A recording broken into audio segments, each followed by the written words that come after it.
Hi guys. Tonight we step into a hut that is not much bigger than your living room, but colder than you probably want to imagine.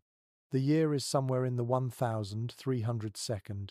The place is a muddy village lane, and outside a cutting wind slices through the thatch. You push open the door, and instantly a blast of smoky, damp air hits your lungs. It clings to your clothes, makes your eyes water, and fills your nostrils with a pungent mix of wood smoke, animal manure, and the sour tang of unwashed wool. You blink into the gloom, your breath making visible clouds in front of your face. You think, honestly, you probably wouldn't survive this winter night. So, before you get comfortable, take a moment to like the video and subscribe, but only if you genuinely enjoy what I do here.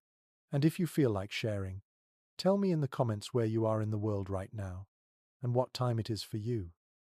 Now, dim the lights and imagine yourself standing there in the doorway, listening to the creak of the rafters under their weight of snow. You tread carefully across the dirt floor, and your boots crunch on frost that has formed inside the hut. It is dark except for the faint glow of the hearth in the center, where a few logs struggle to smolder.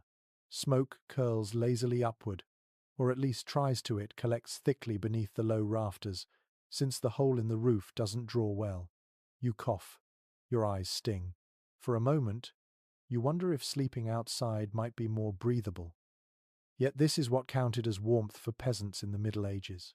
Archaeologists studying preserved medieval homes in England and Scandinavia have found blackened beams thick with soot, proof that these houses doubled as chimneys. It was a fact of daily life.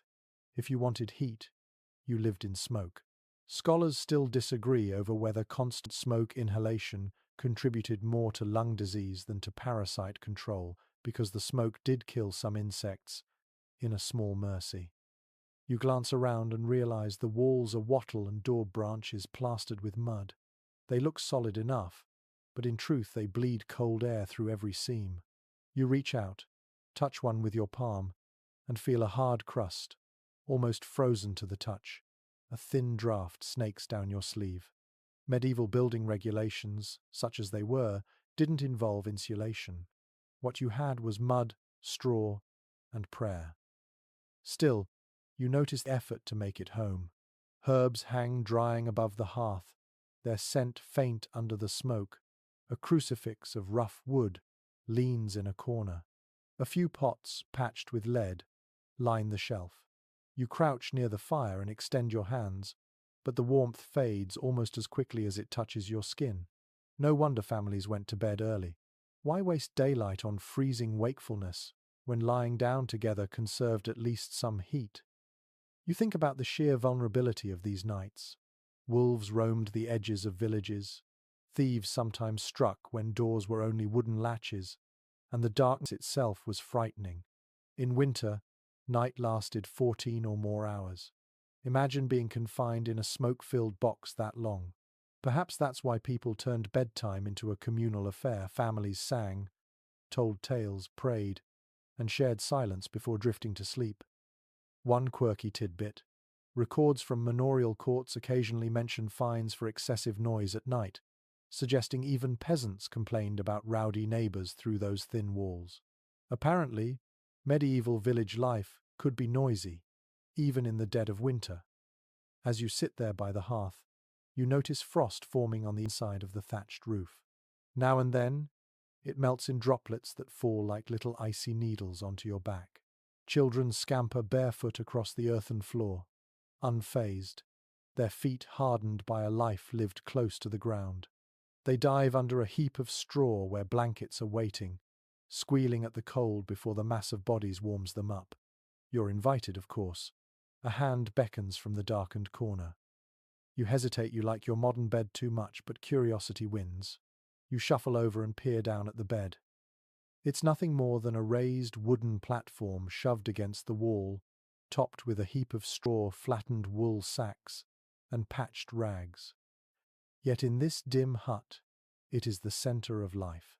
It's where you sleep, eat, gossip, nurse the sick, even give birth. In winter, it becomes your refuge. You slide down and feel the crunch of straw beneath you, prickly against your skin, and you understand. It's not comfortable, but it's survival. Every creak of timber and whistle of wind outside reminds you how thin the line is between warmth and freezing.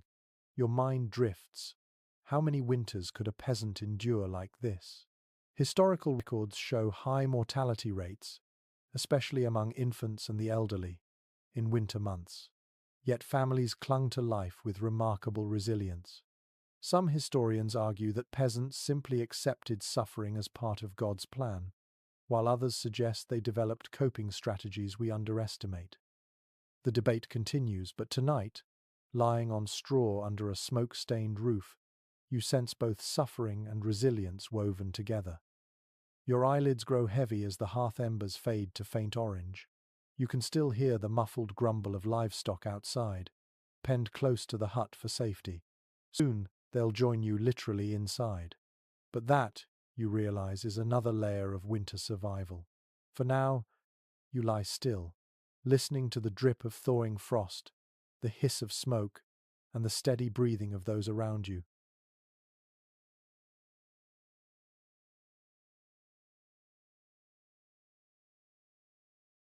And you know the long winter night has only just begun. You wake in the dim half-light of dawn and feel something prickling against your cheek. It is straw, coarse and scratchy, poking through a rough linen sack. You shift your weight and hear the rustle, like dry leaves being crushed, and suddenly you are aware of dozens of little movements beneath you.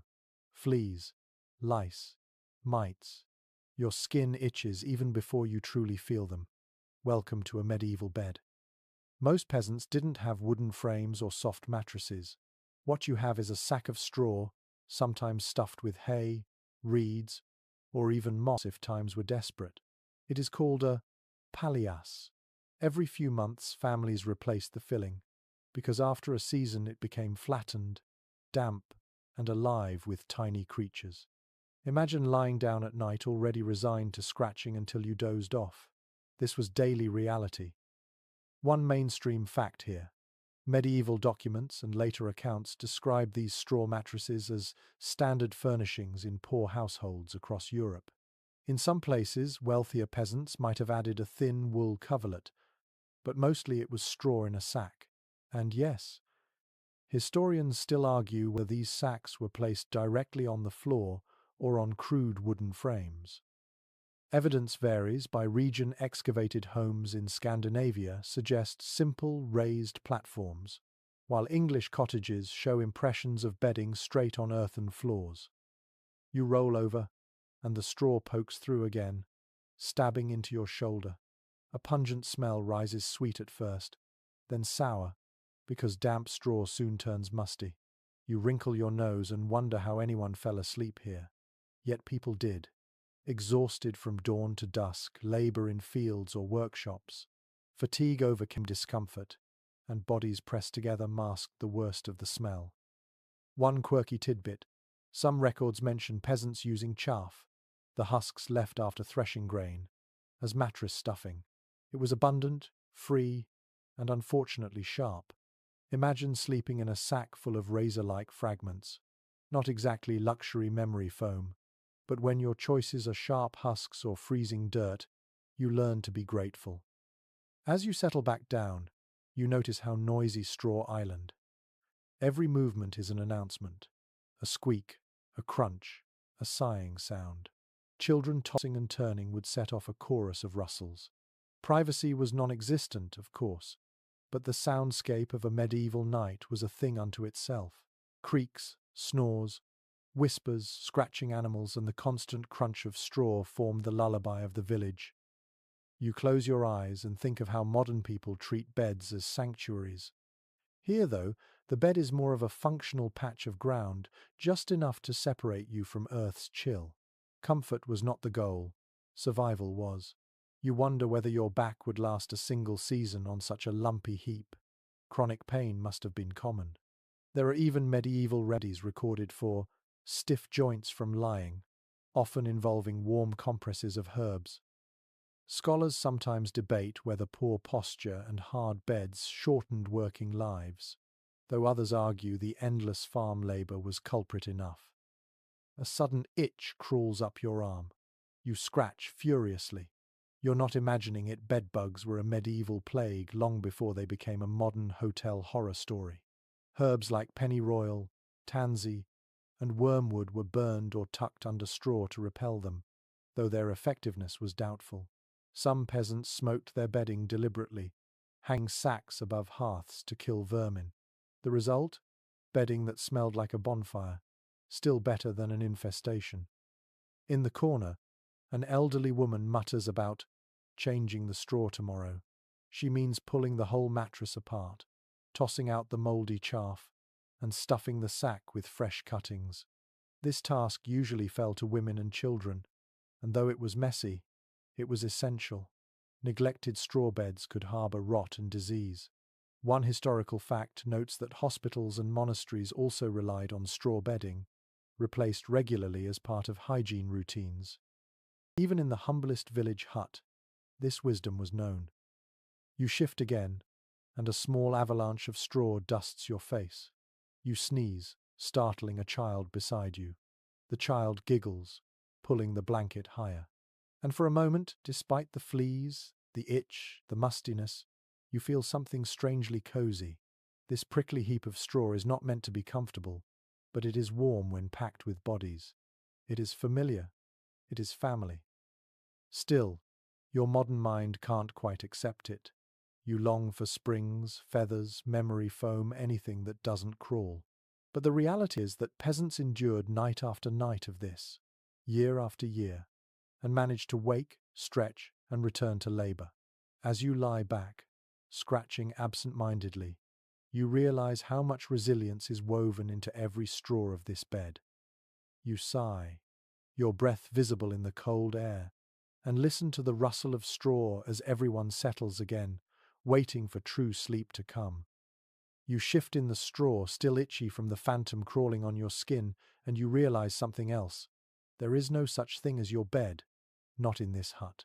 The entire family sleeps together on one broad, sagging platform, and you are now pressed between shoulders, knees, elbows, and the occasional sharp little heel belonging to a child who dreams in kicks. Privacy? Forget it.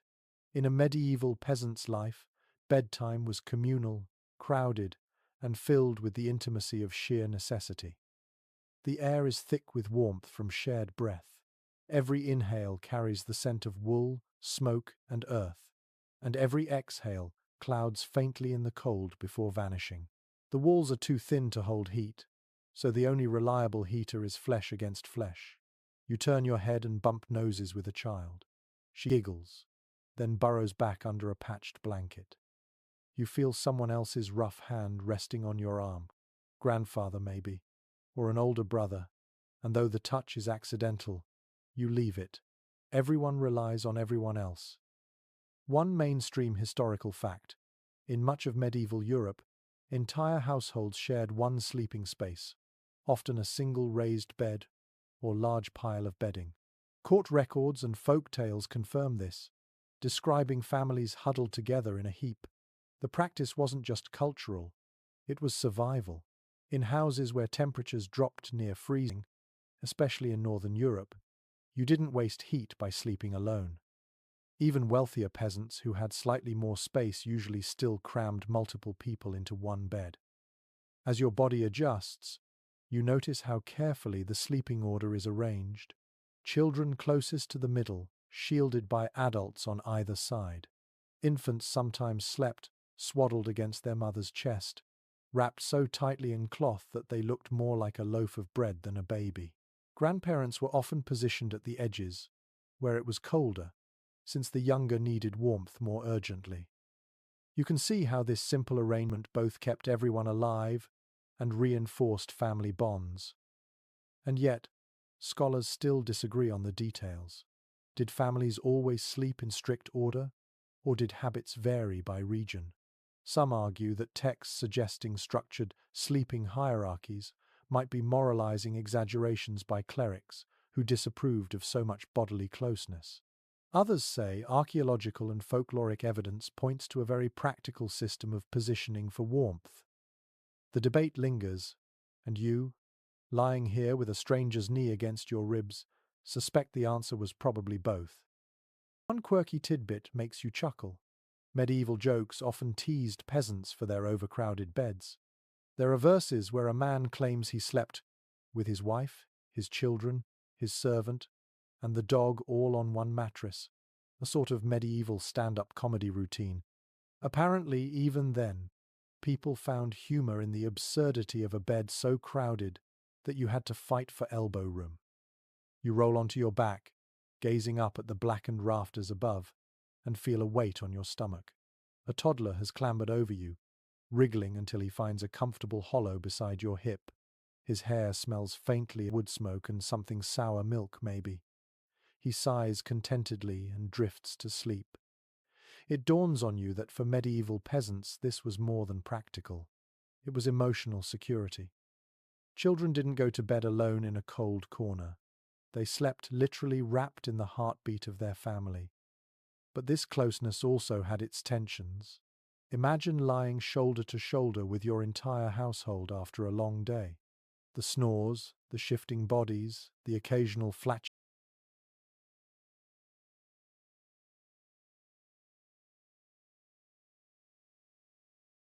outbursts because, yes, everyone ate beans, and beans did their work were part of the nightly soundtrack. You could not hide irritation. You simply endured, or teased, or laughed, and then endured again. You hear a cough at the far end of the bed, deep and rattling. An old man's chest wheezes with the sound of age and cold. Illness spread quickly in these cramped quarters. If one child brought home a winter fever, the whole family lay side by side in the contagion. Mortality rates for influenza, pneumonia, and even common colds were grim in medieval villages. Physicians of the time sometimes blamed bad air rising from the earth, while priests spoke of sin and God's punishment. But the physical reality was simple. Too many bodies, too little ventilation, and no concept of germs. The room settles into a rhythm. Someone snores in long, uneven bursts. A child whimpers and is hushed by a mother's whisper. You close your eyes again, trying to relax into the press of bodies, and find yourself thinking about what it must have meant for people's sense of self. Modern life prizes individuality, your own bed, your own space, your own sleep. But here, the self was blurred into the group. Your warmth was literally dependent on others. Perhaps that fostered resilience, or perhaps it bred frustration. Historians still debate whether communal sleeping strengthened family unity or created underlying tensions we can only guess at. Your feet brush against something warm and furry. For a moment you startle, thinking it's an animal because it very well could be. But no, it is just a sheepskin thrown over the bedding. Still, the reminder is there. The boundaries between human and beast, inside and outside, were porous in this world. Soon, livestock may even enter to share the warmth, as they often did. For now, though, it is just family pressed together, breath rising in pale clouds, straw rustling beneath. You notice, too, the rhythm of shared breath. It's oddly soothing, this chorus of inhales and exhales. You feel your chest matching theirs, as though your lungs have been drafted into a choir. You wonder if this kind of synchronization gave medieval sleepers a deeper sense of connection, or if it just meant everyone woke up whenever one person tossed or turned. Probably both. Another sneeze rattles the room. A child rubs her nose on her sleeve. You remember reading that snot was a winter constant, almost a season of its own. Without tissues, you wiped on whatever was at hand: wool, straw, your neighbor's tunic, and no one batted an eye. Life was messy, communal, and close. The longer you lie there, the more you realize that family bed didn't mean romance or luxury. It meant survival. It meant bodies stacked like firewood to make it through nights when temperatures outside could kill. You imagine the snow piling against the door, wolves howling in the distance, frost creeping down the inside of the walls. And here you are, pressed among snoring relatives, safe, uncomfortable, yes, but alive. Perhaps, you think, modern people underestimate how precious that warmth must have felt. When you have nothing but straw, a ragged blanket, and the shared heat of kin. You hold them close, not because you want to, but because you must.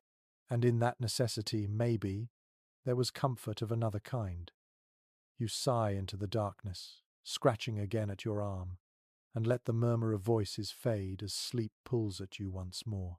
Somewhere in the corner, the fire coughs out a last spark, and the room descends into deeper night, all of you breathing together, a single fragile organism waiting for dawn. The fire has slumped into a pile of glowing coals, and the hut seems even darker than before. Your nose twitches. There is a scent in the air that you didn't quite notice earlier, animal musk, mixed with the sharp tang of manure and damp wool. At first you think it has drifted in from outside, but when you turn your head, you realize the truth. A goat has ambled through the door, followed by a pig snuffling at the straw. You are no longer just sharing your bed with family. Tonight, the livestock are climbing in too. It may seem shocking, but for many medieval peasants this was common sense. Surviving records from manorial accounts in England and tax registers in parts of France show that most families owned only a few animals, perhaps a cow, a pig, some chickens, maybe a sheep or goat. Those beasts represented wealth and survival. Milk, wool, meat, manure for fields. To protect them from theft and the cold, families often invited them inside. If the house was only one room, that meant humans and animals bedded down together. You shuffle over as the pig plops into the straw with a sigh. Its warmth radiates immediately. It's not elegant, but you can't deny the benefit. An adult cow can generate more body heat than several people combined. Some historians highlight that this practice helped peasants maintain a tolerable indoor temperature in the worst winters. Others point out the downsides: disease, filth, and the constant danger of being stepped on by a hoof in the night. The scholarly consensus is divided. Was this clever adaptation or desperate compromise?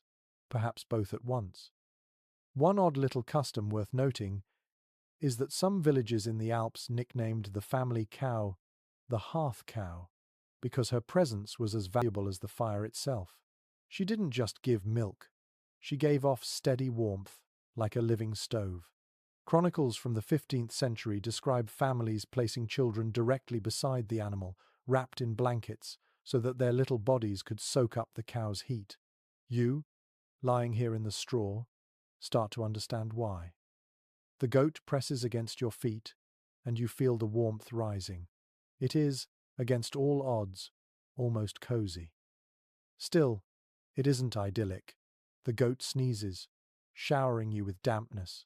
The pig snores louder than any human, grunting and shifting, its smell so pungent it curls your stomach. Fleas leap from animal fur into human hair without hesitation. And in spring, when animals birth their young indoors, you would be sleeping beside squealing piglets or calves struggling to stand for the first time.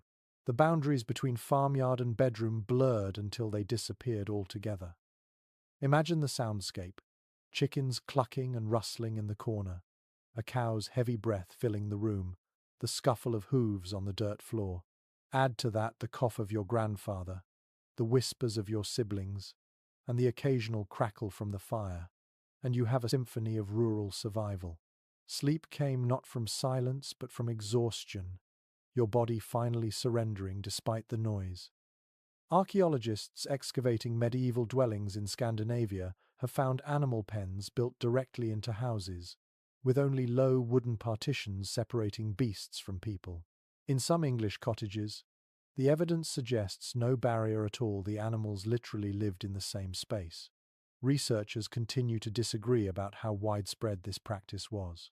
Some argue it was nearly universal among the poor, while others suggest it varied by climate, with colder regions adopting it more.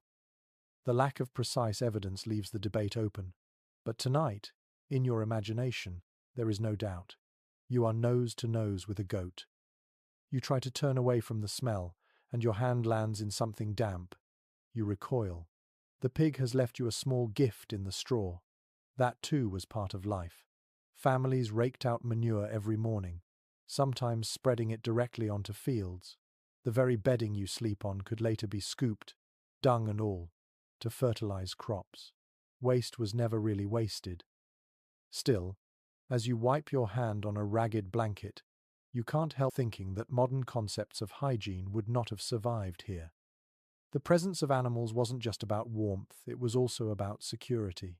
Thieves prowled in hard winters, and stealing a pig or cow could cripple a family's livelihood.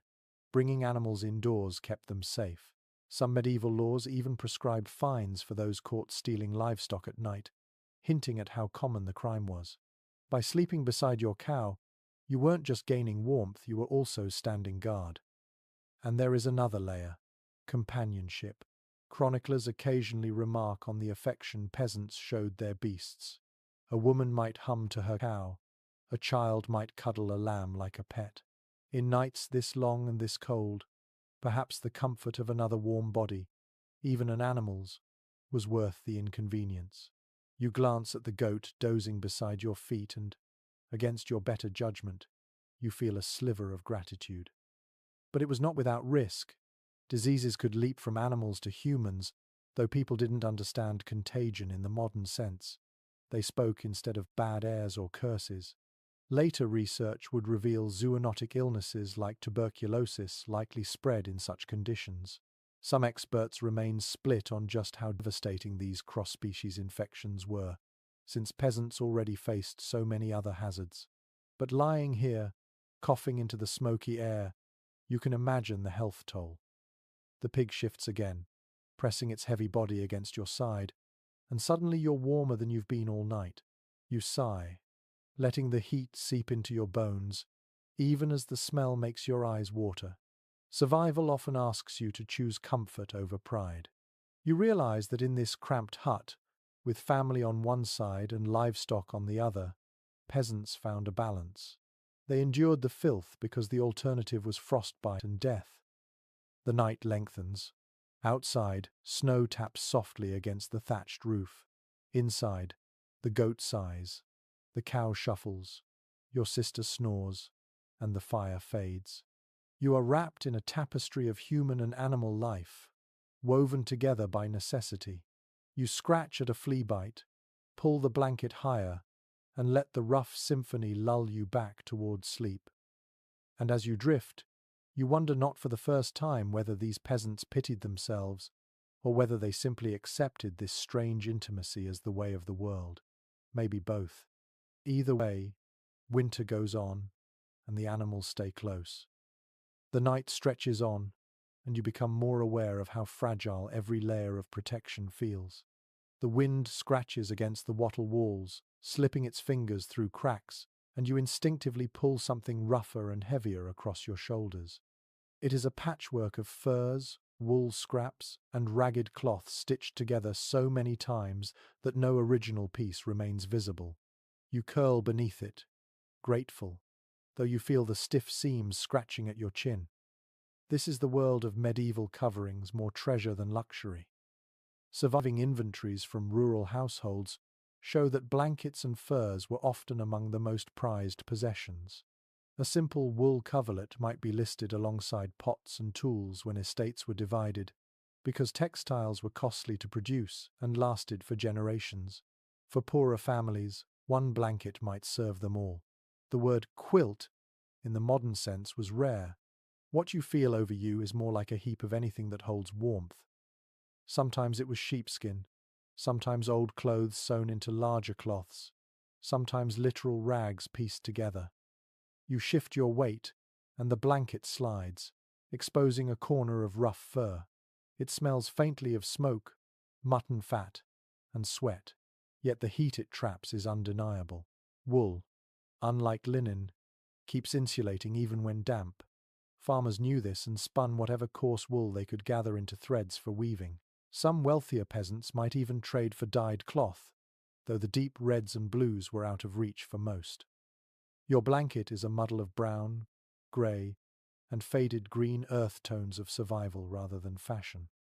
One peculiar detail mentioned in a 14th century chronicle is that villagers sometimes stuffed their covers with straw or reeds, effectively turning blankets into padded mats.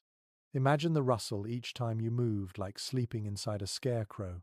It wasn't soft, but it created a little more distance between human skin and biting cold.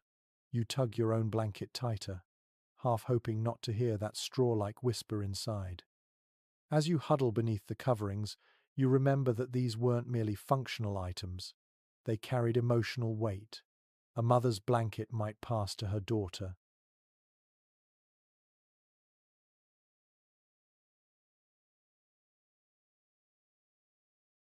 Then her granddaughter.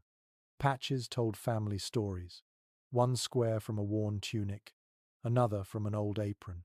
Each ragged seam stitched together memories. You might not own silver, you might not own land, but you owned warmth, and that mattered.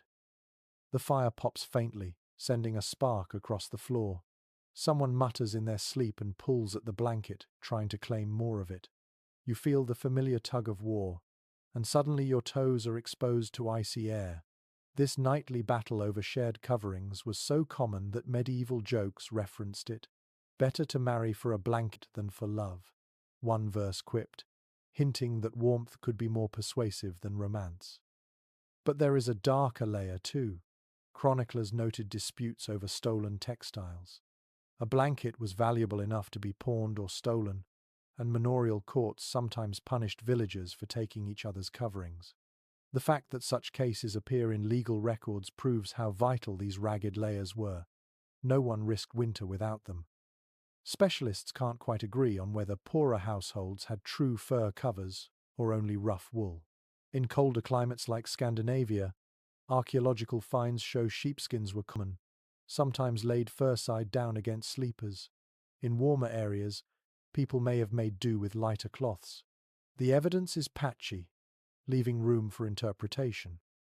You, though, lying under this smoky heap of rags and skins, don't need an academic conclusion. You simply know the difference between shivering and surviving. Your nose catches another faint smell, lavender. Surprising in this smoky hut, but not impossible. Herbs were occasionally sewn into covers to repel insects or add fragrance. Women dried bunches in summer and tucked them into bedding for winter. Whether it truly deterred fleas is uncertain, but the scent brought comfort.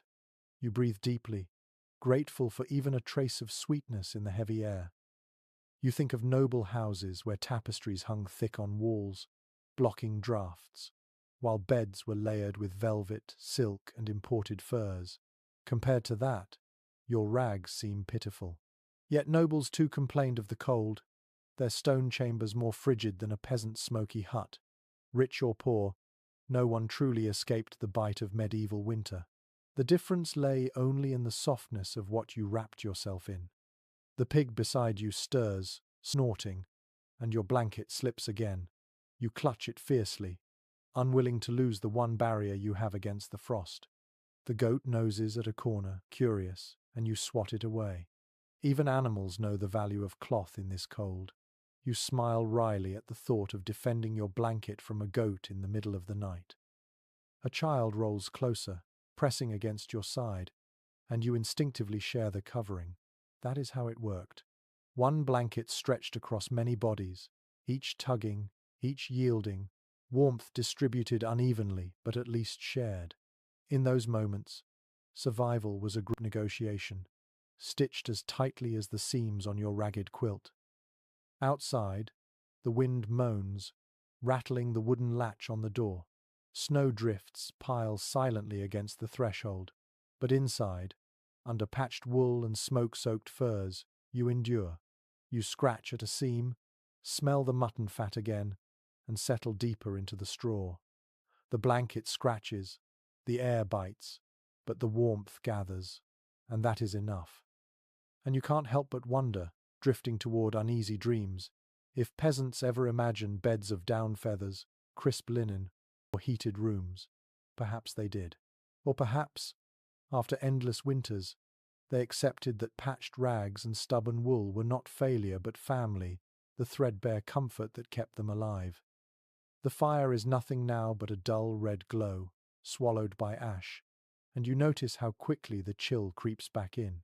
You instinctively shift closer to the hearth, though it barely gives off more than a suggestion of warmth.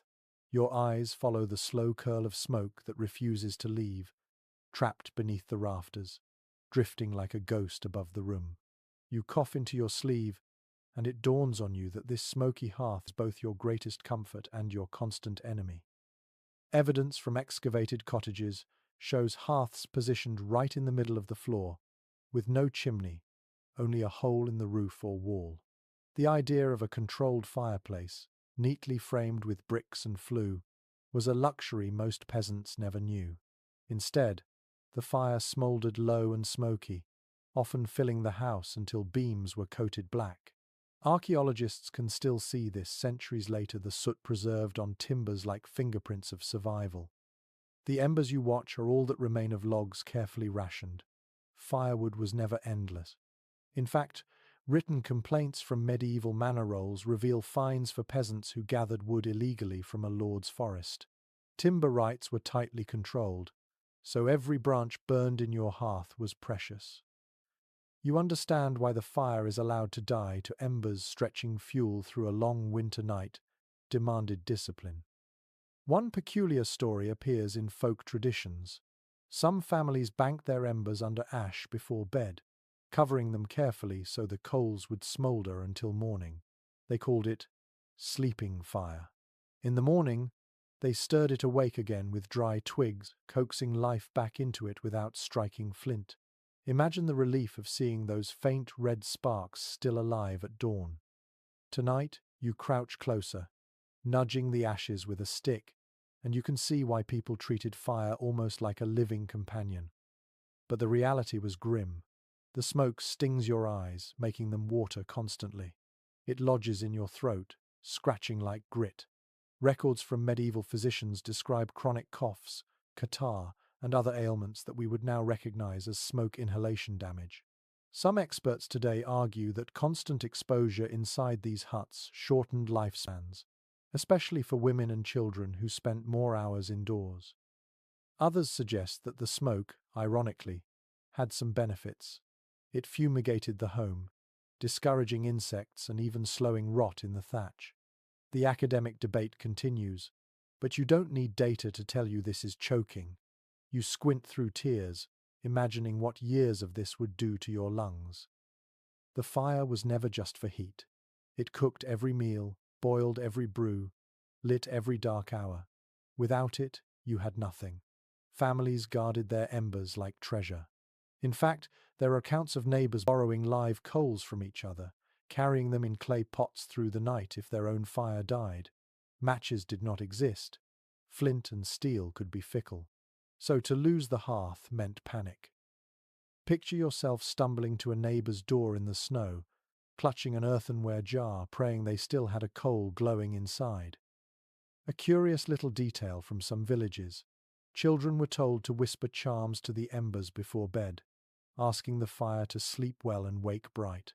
Whether superstition or comfort, the ritual framed the hearth as part of the family. Listening to the faint hiss of smoke and the occasional pop of wood, you can see how such intimacy with fire was natural. You stretch your hands toward the glow. The heat is weak, but even the illusion soothes you. The orange light throws shadows across the walls, strange shapes that look almost alive. You think of all the winter nights when peasants sat in silence, watching the same shifting glow, letting their minds wander. Maybe they told stories in low voices, or muttered prayers, or just stared until sleep claimed them. And yet, the hearth was dangerous. Sparks sometimes leapt onto straw, or rushes spread across the floor, and huts could ignite within minutes. Whole villages were at risk because each home was a box of tinder. Medieval regulations in towns often ordered fires banked or extinguished at night. For this reason, the very origin of the word curfew, from couvre-feu, meaning cover the fire. In rural huts, though, no one enforced it. You slept trusting embers not to betray you.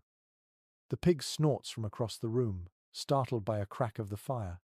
A child stirs, rubbing his eyes, then rolls closer to the warmth. You tuck the blanket higher around your shoulders and breathe shallowly to avoid the smoke. The hearth may be fading, but its role is clear.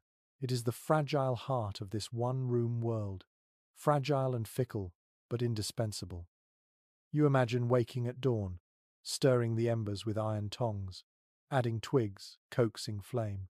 The family would gather for porridge or bread, all made possible by this tiny survival engine. Without it, there would be no cooked food, no safe drink, no warmth at all. You realize how much trust was placed in such a precarious thing. Experts remain divided over whether medieval peasants truly saw the fire as sacred or simply as necessary. Some anthropologists argue that the rituals, prayers, and charms prove reverence. Others caution that practical need often explains what looks like worship. As you sit here, gazing into the glow, you sense both. The fire was necessity, but it was also mystery alive, dangerous, comforting, and feared. The embers pulse faintly, and you know they'll be gone by morning unless carefully tended.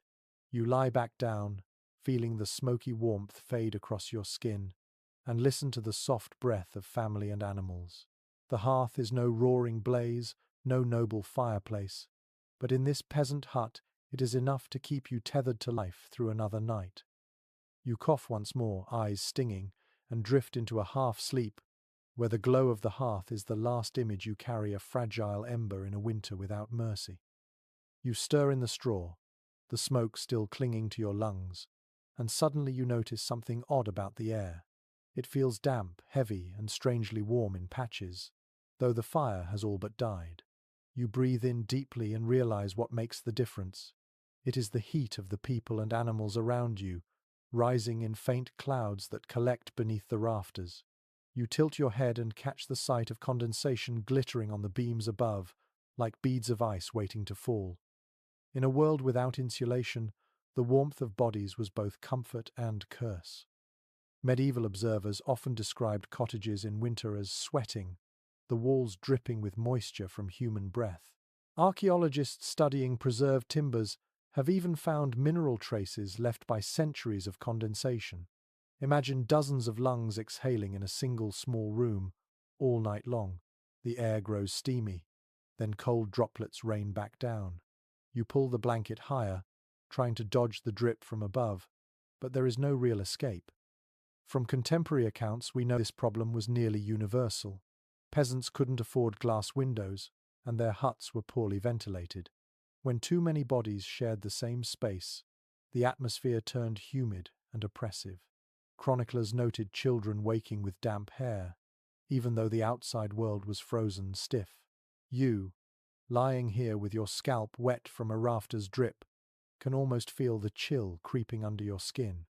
One odd little image survives in folklore. People joked that if you left bread dough near the bed, the steam from sleeper's breath could almost help it rise. Was it true? Hardly. But the exaggeration speaks to just how stifling the air became. You chuckle softly at the thought, your night of restless sleep doubling as a primitive bakery. Yet the effect wasn't always humorous. Moisture encouraged mold. Straw bedding soaked it up, turning musty. Coughs deepened into infections.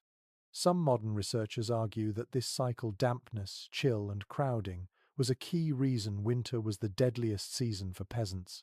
Others counter that peasants, accustomed to such conditions, developed resilience we underestimate.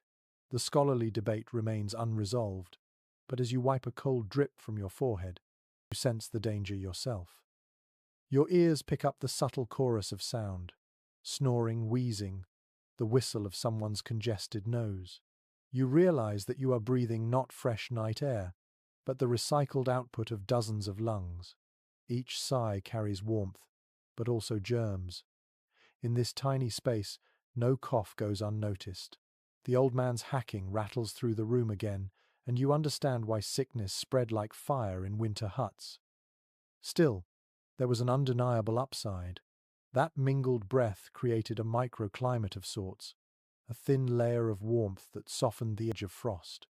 You rub your hands together, noticing that your fingers, while cold, are not frozen stiff. Without that haze of shared exhalation, you might already be numb. In its own clammy way, the breath of your companions keeps you alive. Children squirm in their sleep, their cheeks rosy from the damp heat. A pig snorts, exhaling a gust of steam that mingles with your own. For a moment, The room feels alive in a strangely unified way, as though the whole family, human and beast alike, share one great lung. You listen to it, the rise and fall, the condensation dripping back down like rain, and you wonder if medieval people noticed this too. Perhaps they spoke of the hut breathing. Perhaps they joked, or perhaps they cursed it. We can't know for sure. There's another curious practice worth mentioning. In some regions, peasants deliberately hung cloths from rafters to catch the drips. A soaked rag was easier to wring out than a damp blanket. Imagine stretching a sheet overhead, a primitive ceiling liner, so that icy droplets fell into it instead of onto your face. Ingenious, if not elegant. You glance upward and wish the family you're visiting tonight had tried the same. But even the best tricks couldn't mask the reality. Nights were long, air was heavy, and the body was both furnace and fog machine. The mingling of breath built bonds, yes, but also blurred boundaries.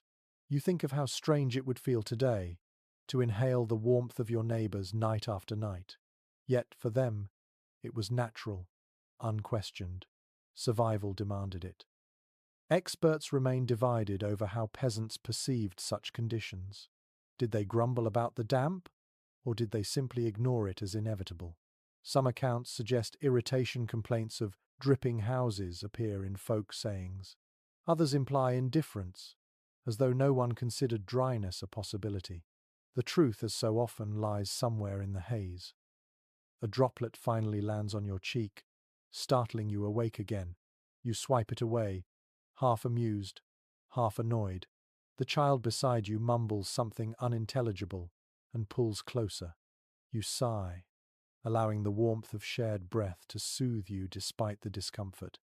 The rafters above creak under snow, water drips steadily, and the invisible cloud of air pulses around you like the hut's own heartbeat. You close your eyes, telling yourself that the morning will bring fresh air, even if it's bitterly cold. For now, though, you drift inside this steaming cocoon, where every breath joins another, where warmth and sickness travel alike, and where life persists in the fog of a shared winter night. You stir awake, shivering. The blanket has slipped, and a draught snakes along your legs like icy fingers.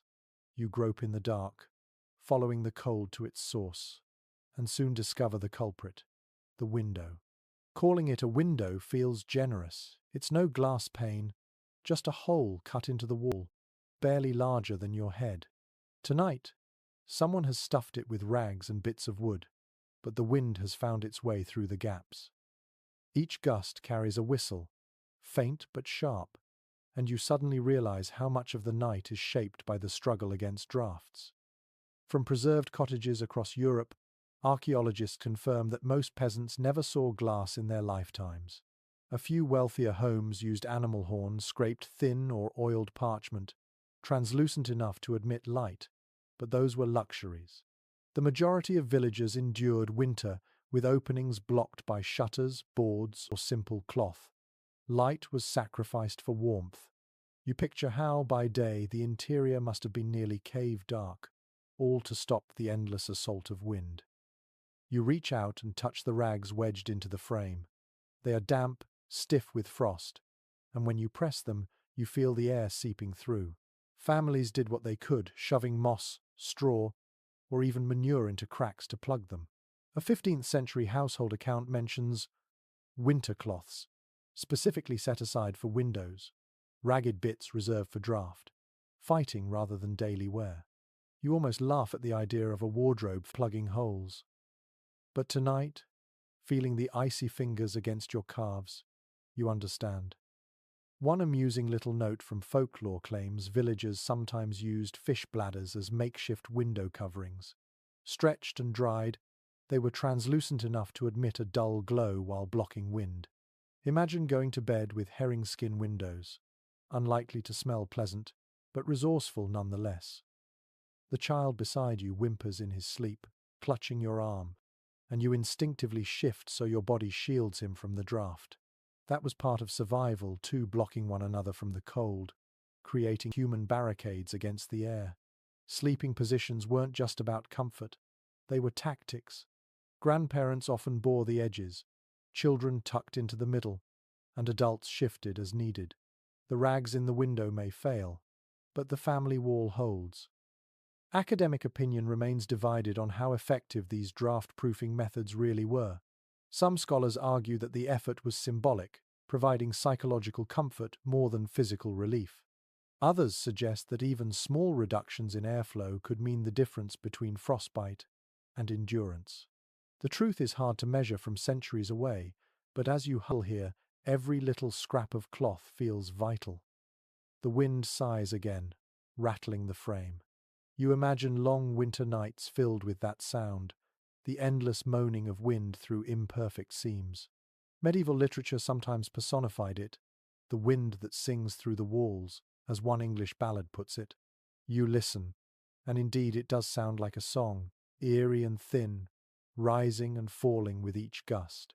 Perhaps peasants found rhythm in it, a lullaby they never chose but learned to live with.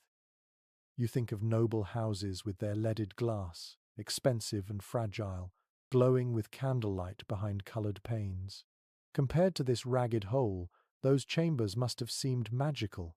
Yet even nobles complained of draughts sneaking around their tapestries. No one in this age was free from winter's intrusion.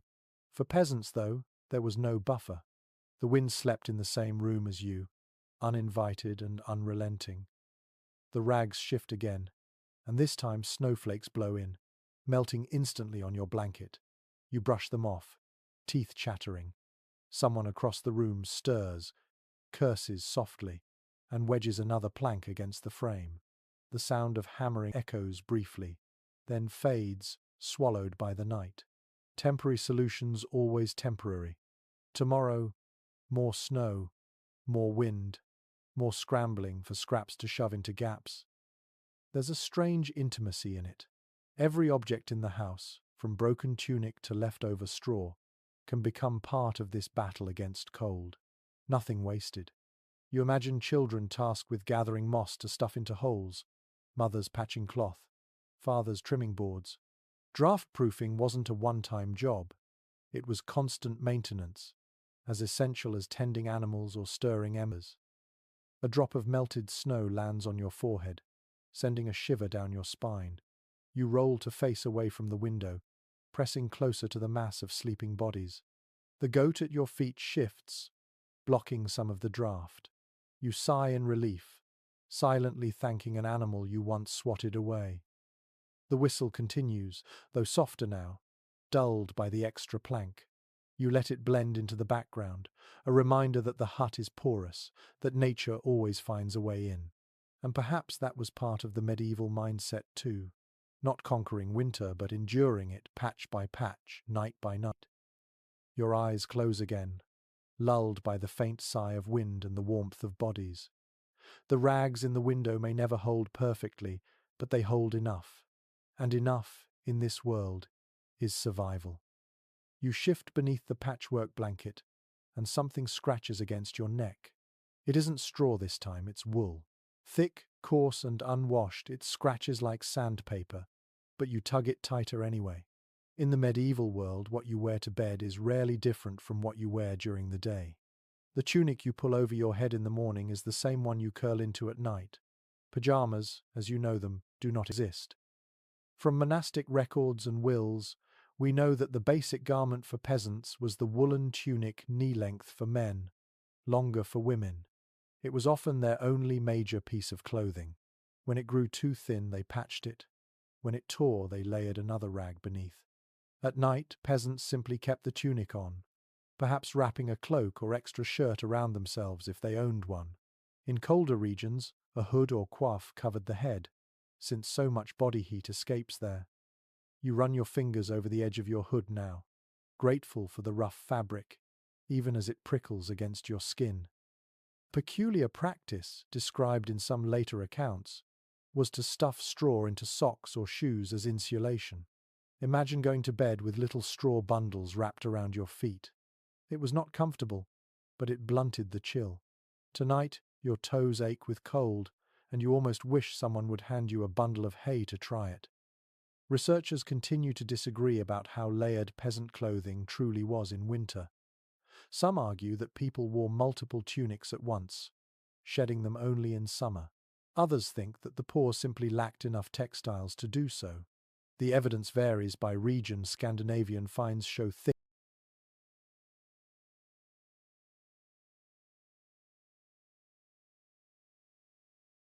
thicker, layered wool, while English peasant wills often list only a single tunic. You, lying here scratching at the itchy fabric, suspect the truth was uneven. Some households had options, others had only one set of clothes from birth to burial. You lift your arm and sniff. The smell is pungent, sweat, smoke, and lanolin from the wool itself. Washing clothes was difficult in winter, when water froze and drying took days.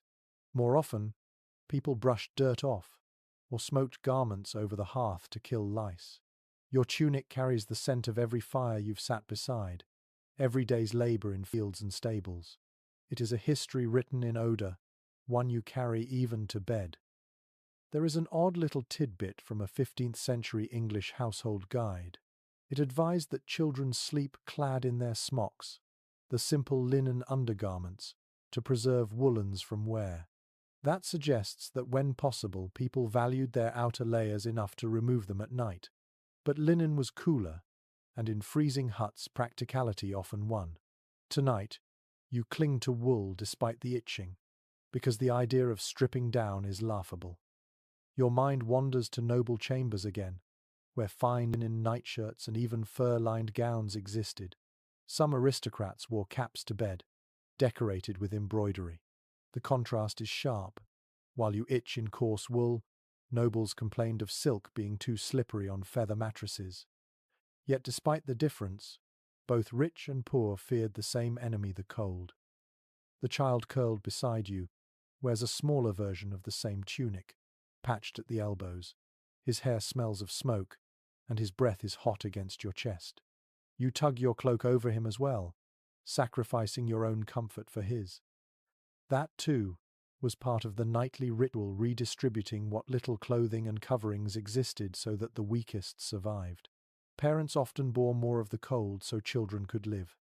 Experts are still divided on whether peasants ever designated night clothes distinct from day wear. Some argue that poorer villagers must have, at least occasionally, removed outer garments for sleep, otherwise the rapid wear on wool would be unsustainable. Others counter that survival trumped preservation, and that most simply lived, worked, and slept in the same outfit until it rotted away. Listening to the crackle of the dying hearth, you lean toward the second view. Warmth mattered more than fabric longevity when frost threatened your toes. You scratch at your sleeve again, wincing at the coarseness. It's hard to imagine calling this itchy tunic a comfort, yet in the bleakness of winter nights, it was precious. Wool's scratch may irritate, but it insulates even when damp, clings to heat, and endures for years. You realize that every thread against your skin is a small shield in the long battle against winter. The goat shifts near your feet, nudging at your rough-clad legs. You chuckle quietly. At least animals didn't complain about the fabric, they grew their own coats. You close your eyes, wrapping the cloak tighter, and let the itch fade into background noise. Perhaps peasants never dreamed of pajamas. Perhaps they accepted that sleep was never about softness or comfort, only endurance. And as you drift back towards slumber, you think, scratchy though it is, this tunic is the line between you and the frost that rattles at the door. Your body stirs again, restless in the straw. This time the cold does not come from a draught or the blanket slipping. It comes from the inevitable fact that you are pressed so tightly among others that every position feels temporary. Someone's elbow digs into your ribs. A child's foot has found your stomach.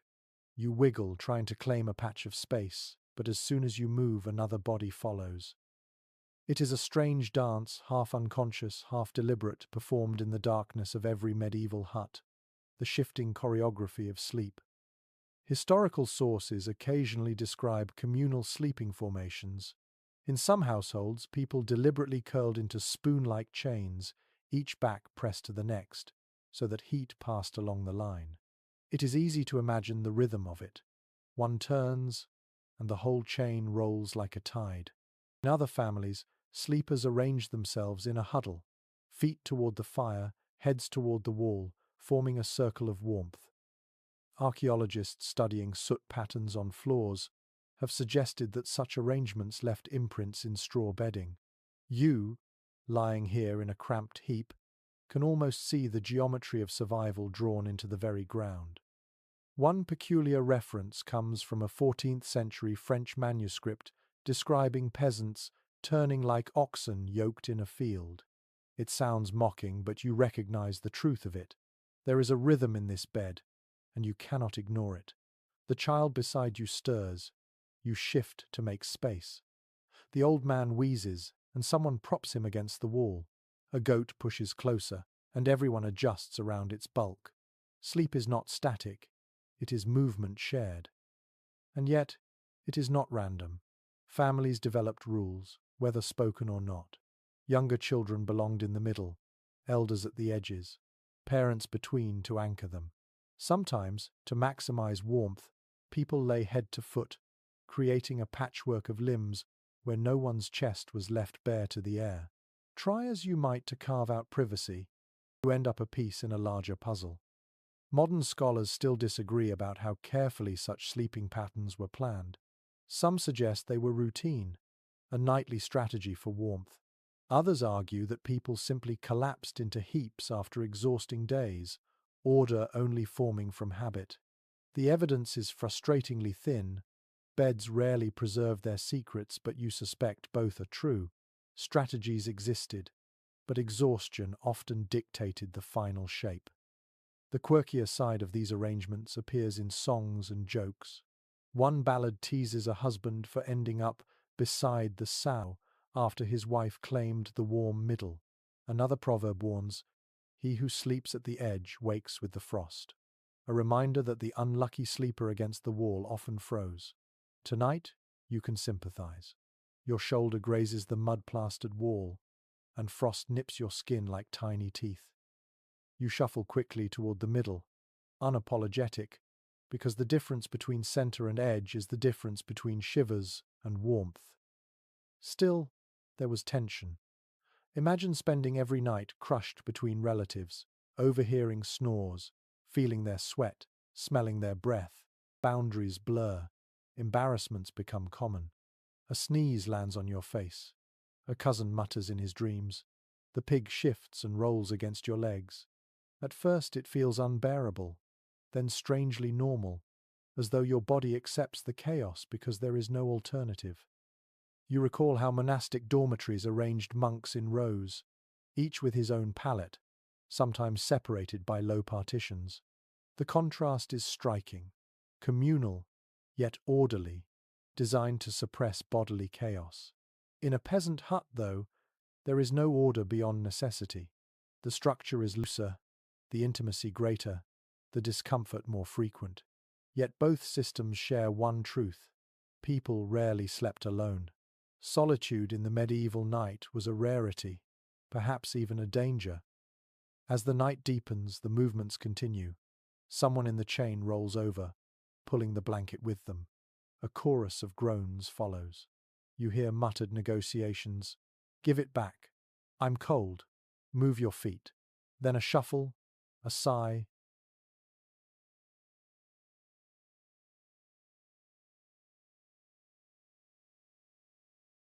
and uneasy truce. The next cycle will begin in minutes. It dawns on you that sleep here is less about rest and more about endurance. People do not seek perfect stillness. They seek to make it through until dawn. The body accepts interruptions, adjusts to noise, tolerates elbows. What would break your patience after one night was, for them, a lifetime routine. Experts remain divided on whether this constant shifting damaged sleep quality. Some argue peasants must have been chronically sleep-deprived, their nights fractured by movement and noise. Others counter that human bodies may adapt, entering deep rest despite disturbance. The truth may lie somewhere in between. Peasants likely experienced lighter, more broken sleep, but compensated with segmented rest, naps, and resilience forged by necessity. The chain shifts again. This time, you are caught in the middle, pressed by heat on all sides. Sweat beads on your brow even as your toes stay icy. You sigh, realizing how little control you have. Yet there is also a strange comfort. To be part of this restless tide, moving with family and animals alike, is to share the burden of survival. No one escapes the discomfort. Everyone endures it together. A faint whistle of wind sneaks through the patched window. A drop of condensation lands on your cheek. The old man coughs. The goat snores. You turn once more, elbow grazing someone's back, and the entire heap responds like a single organism. Perhaps, you think drowsily, this was the true lesson of medieval nights, that comfort was secondary to solidarity. Sleep was not your own, but shared. Every turn of the body, every tug of the blanket, every sigh in the dark was part of a larger rhythm, and in that rhythm, however awkward, there was life. You jolt awake, though you aren't sure why. The hut is hushed, except for the snoring chorus of bodies and beasts. Then you notice it. The embers in the hearth have collapsed into blackness. The faint orange glow is gone. A deep cold seeps into the room, sliding across the floor like a fog. Someone rises quietly, careful not to step on children, and you realize it is their turn to tend the fire. Medieval nights were rarely uninterrupted. The midnight watch, as some villagers called it, was a necessity. Fires needed coaxing, animals needed checking, and predators lurked outside. Even inside, a family might designate who would rise halfway through the night to poke the embers, feed the goats, or listen for trouble. A household without such vigilance risked waking to frozen water, stiff limbs, or a cow gone missing. You watch as the figure crouches near the hearth, blowing softly on the ash. A faint glow stirs back to life, and with a few twigs, a lick of flame emerges. The sound of crackling fills the silence, and for a moment, the room breathes easier. The man adds a log carefully, since firewood is scarce, then sits back, staring into the tiny blaze. His face is gaunt, lit by orange light, and you sense the weight of responsibility. Contemporary accounts sometimes mention this broken rhythm of sleep. Peasants lived by tasks, not clocks. Someone always needed to stir. Some historians argue that this vigilance became habitual, dividing nights into segments of wakefulness and slumber. Others maintain that the interruptions were irregular, born of necessity rather than ritual. The debate continues, but what is clear is that uninterrupted 8-hour sleep was a modern luxury, not a medieval reality. A curious little anecdote appears in a 15th century German chronicle. A villager rose at midnight to check on animals and discovered a thief crouching by the door, attempting to drag away a pig. His vigilance saved the family's wealth. Stories like these underline why the midnight watch mattered. Tonight, as you watch the man sit silently by the hearth, you imagine how many such stories went untold, lives saved, disasters avoided, simply because someone woke at the right time. He doesn't return to bed immediately. Instead, he sits with elbows on knees, staring into the flames. This too was part of the rhythm. Night was long, longer than modern minds can easily picture, and silence often pressed heavily. People sometimes used the waking hour to think, pray, or mend tools by firelight. Monks in cloisters had official vigils at midnight. Peasants had their own unscheduled ones. You wonder how many thoughts, how many whispered prayers, were poured into embers across centuries. The animals stir as he moves. The cow shifts, letting out a low sigh. The pig grunts. He rises to check their pen, stepping carefully to avoid children sprawled in straw. The cold outside must be brutal. His breath fogs even inside the hut. Yet he opens the door a crack, peers out, then closes it again quickly. The draft sweeps in like a blade, making you curl under the blanket. He mutters something, satisfied perhaps that the snow hasn't blocked the door completely, then returns to the fire. Specialists remain divided over whether peasants rotated these duties formally, or whether mothers, fathers, or elders took the role by habit. Some believe younger adults bore most of the burden, letting children and the very old sleep undisturbed. Others point to evidence that women, nursing infants or tending food, often rose in the night anyway. It is hard to prove one way or another, but you suspect every household found its own rhythm. Tonight, in this family, one man shoulders it. He finally lies back down, tucking himself at the edge of the bedding. His movements rouse the chain of sleepers, and soon others roll, stretch, and resettle. The cycle continues. Sleep is never absolute. It is layered, broken, shared. You think of your own nights, measured by alarms and routines, and marvel at how foreign this pattern feels, yet how natural it must have been when darkness stretched for 14 hours.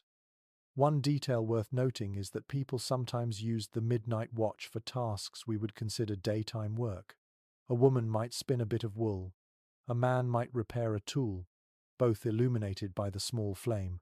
These odd pockets of productivity made sense when daylight was short. The night was long, and while much of it was spent trying to stay warm, fragments could be reclaimed. You picture nimble fingers working silently in the glow, the family snoring around them. The fire brightens, then dims again as it consumes the log. Now it has enough life to last until morning. The watcher sighs, curling back into straw. The air grows still once more. You feel the faint warmth creeping outward, soft as a sigh, and you let it ease you back toward drowsiness. Perhaps this was one of the quietest forms of resilience peasants had, accepting that sleep came in shifts, that someone always bore the weight of wakefulness, and that night was not an enemy to be conquered but a tide to be navigated. You breathe in the smoky air, cough once, and let the fire's faint crackle guide you back into slumber, trusting that when the next watch comes, someone else will rise. You don't know how long you've been asleep when your eyes open again. The fire has burned low, though not completely out, and the hut feels hushed, suspended in a strange middle state. It is neither evening nor morning, but something in between. The bodies around you stir, not in the chaotic restlessness of earlier, but in a quieter rhythm. A woman whispers to a child. Someone mutters a prayer. The old man coughs, then sighs as though relieved to be awake. You realize you are living through what scholars later called the two sleeps. Evidence from medical texts and diaries as late as the 17th century describes how people across Europe commonly divided their nights. They did not expect to sleep in one long stretch. Instead, they drifted into a first sleep after dusk, woke for an hour or two at midnight, then settled into a second sleep until dawn. In that middle span, they prayed, talked, tended fires, checked animals, or even visited neighbors. To them, it was normal. To you, accustomed to forcing 8 hours in one block, it feels strange but oddly peaceful. You sit up slowly, rubbing your eyes. The hut is dim, but not entirely dark. The embers still paint everything in faint red. The silence is softer now, filled with small murmurs. A boy asks his mother if spring will come soon. She answers with a story about St. Martin's cloak, spun quietly as though it belongs only to the night. The child listens, yawns, and drifts back down. You realize this interval is not just practical, it is also cultural. Families filled it with tales, prayers, or simply shared breath. One curious note from court records mentions that villagers sometimes met in the streets during this middle wakefulness. Imagine stepping outside into frozen air, seeing lanterns glow in other doorways, and trading words with neighbors before returning to bed. The idea seems almost surreal night as a communal pause rather than a barrier. Yet it happened often enough to be remarked upon. Experts remain split on whether peasants in all regions observed segmented sleep, or whether it was more common in certain climates and cultures. Some argue that only literate classes recorded the habit, so the practice among peasants is harder to prove. Others counter that physical evidence of broken rest, the need to tend fires, animals, and children, makes it nearly inevitable. As you listen to the whispers in this hut, you feel the practice in your bones. It is not exotic, it is natural. A peculiar anecdote from a 15th century French medical guide recommended using the time between first and second sleep for intimacy, suggesting couples found the pause ideal. You chuckle softly, though you realize that in a crowded bed with half the household present, such privacy would be unlikely. Still, the idea reveals how normal the midnight interval was, woven even into advice on health. You lie back, staring at the rafters where condensation still glistens. Your mind drifts more easily in this half-wakefulness.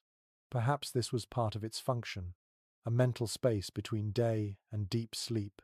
People prayed, reflected, even planned tasks for the coming daylight.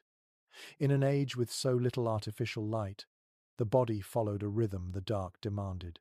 You can almost feel your thoughts stretch, looser than in daytime, as though the night gives permission for wandering. The pig grunts in its sleep, the goat shifts, and a child whispers another question into the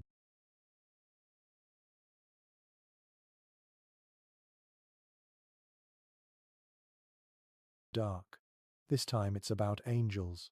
His mother hums softly, no full answer given. The sound blurs with the crackle of coals, and you realize this interval is not just practical, it is intimate, a seam of connection hidden within the fabric of winter nights. You think of modern life, where people force wakefulness late into the night with screens, then fight to compress rest into 8 hours. Here, the dark stretches so long that 2 sleeps seem inevitable. The middle watch is not wasted time but part of the rhythm, as natural as tides. Scholars have long debated whether this segmented pattern faded only with the rise of artificial lighting, or whether social changes gradually pushed people toward longer, consolidated nights. The jury is still out. What is certain is that in huts like this one, in winters long and severe, first and second sleep-shaped daily existence, you sigh, feeling your eyelids grow heavy again. The whispers fade, the embers glow softer. One by one, the family drifts back into second sleep, the rhythm as ancient as the thatch above. You follow, tucking yourself deeper into straw and wool, surrendering to the pull of another dream. And so the night continues, 2 sleeps stitched together, a pause at the heart of darkness, and the quiet endurance of peasants who never questioned that this was simply how life was. Your eyes flutter open again, though this time it is not the cold or a dripping rafter that wakes you. It is the faint smell of something bitter and yeasty, wafting across the room. You shift in the straw and notice one of the older men lifting a small clay cup to his lips. He tips it back, swallows, sighs, and then lies down again with a satisfied grunt. You realize he has been drinking ale, his nightcap, before returning to sleep. For medieval peasants, ale was as ordinary as water. In fact, in many regions, it was safer than water. Brewing killed off some of the harmful bacteria, and even low-strength ale carried enough calories to make it worthwhile. Surviving household accounts from England list ale among the daily provisions, measured by gallons rather than cups. Families brewed their own or bought small quantities from neighbours. It was cheap, filling, and always available. At night, it doubled as comfort. You rub your eyes, watching as the clay cup passes from hand to hand. The liquid inside is cloudy, pale brown, and not strong, perhaps 2% alcohol at most. It is more like liquid bread than a drink in the modern sense. But after a long day and a cold night, it soothes. The warmth in your belly spreads, dulling the edge of hunger. You take a sip yourself and taste sourness mixed with malt, rough but oddly satisfying. A curious little note from brewing records shows that some peasants flavoured their ale with herbs like bog myrtle or rosemary, giving it a sharp, resinous taste. Tonight, you swear you catch a hint of something herbal, though it could just be the smoke from the hearth clinging to the cup. Either way, the drink steadies you, softening the misery of frost and itch. Researchers continue to disagree about whether peasants truly drank ale before bed as a nightly custom, or whether it was more occasional, tied to feasts or heavy work days. Some argue that evidence of constant consumption shows it was routine. Others point out that grain was too valuable to waste on casual brewing. The truth likely varies from village to village. Yet sitting here, cup in hand, you can see the appeal of a nightly draught. Hunger and cold both fade, if only a little. The child beside you stirs, and a mother dips her finger into the ale, rubbing it across his lips. He smacks once, then drifts back into sleep. It shocks you at first, but then you remember, in a world without clean water or plentiful milk, weak ale was a common drink even for children. It provided calories and warmth, and no one thought twice of it. The atmosphere of the hut shifts with each sip. The old man hums softly, a fragment of a song carried from some festival. Another adult chuckles, muttering a joke too low for you to catch. The bitterness of ale seems to loosen tongues even in this smoky dark. For a moment, the weight of winter lifts. You can see how this simple drink was more than nourishment. It was a balm against despair. One anecdote from medieval folklore even warns that a man who goes to bed without ale dreams of wolves. Was it superstition, or simply a reminder of how central the drink was to their sense of comfort? Tonight, you feel it yourself. Without the faint warmth of ale in your stomach, the cold would press harder. With it, you find yourself settling easier into straw. Still, there are limits. Too much ale, even weak, could disrupt more than it soothed. Court records occasionally mention fights breaking out in villages when alehouses served late, and some priests scolded parishioners for ale-sodden sloth, warning that overindulgence bred sin. Even in private huts, too much drink might spark quarrels between bedfellows. But here, in this family, the small sip shared quietly does not inflame, it soothes. You shift under the blanket, eyes heavy, feeling the ale's warmth linger. Around you, the hut breathes again in unison, softer now, as though the drink has lulled everyone into calmer rhythms. Even the pig seems to sigh with contentment, curling tighter against the straw. Perhaps, you think, ale was not only about safety and sustenance. Perhaps it was also about ritual, a way of closing the day, marking the pause between wakefulness and second sleep.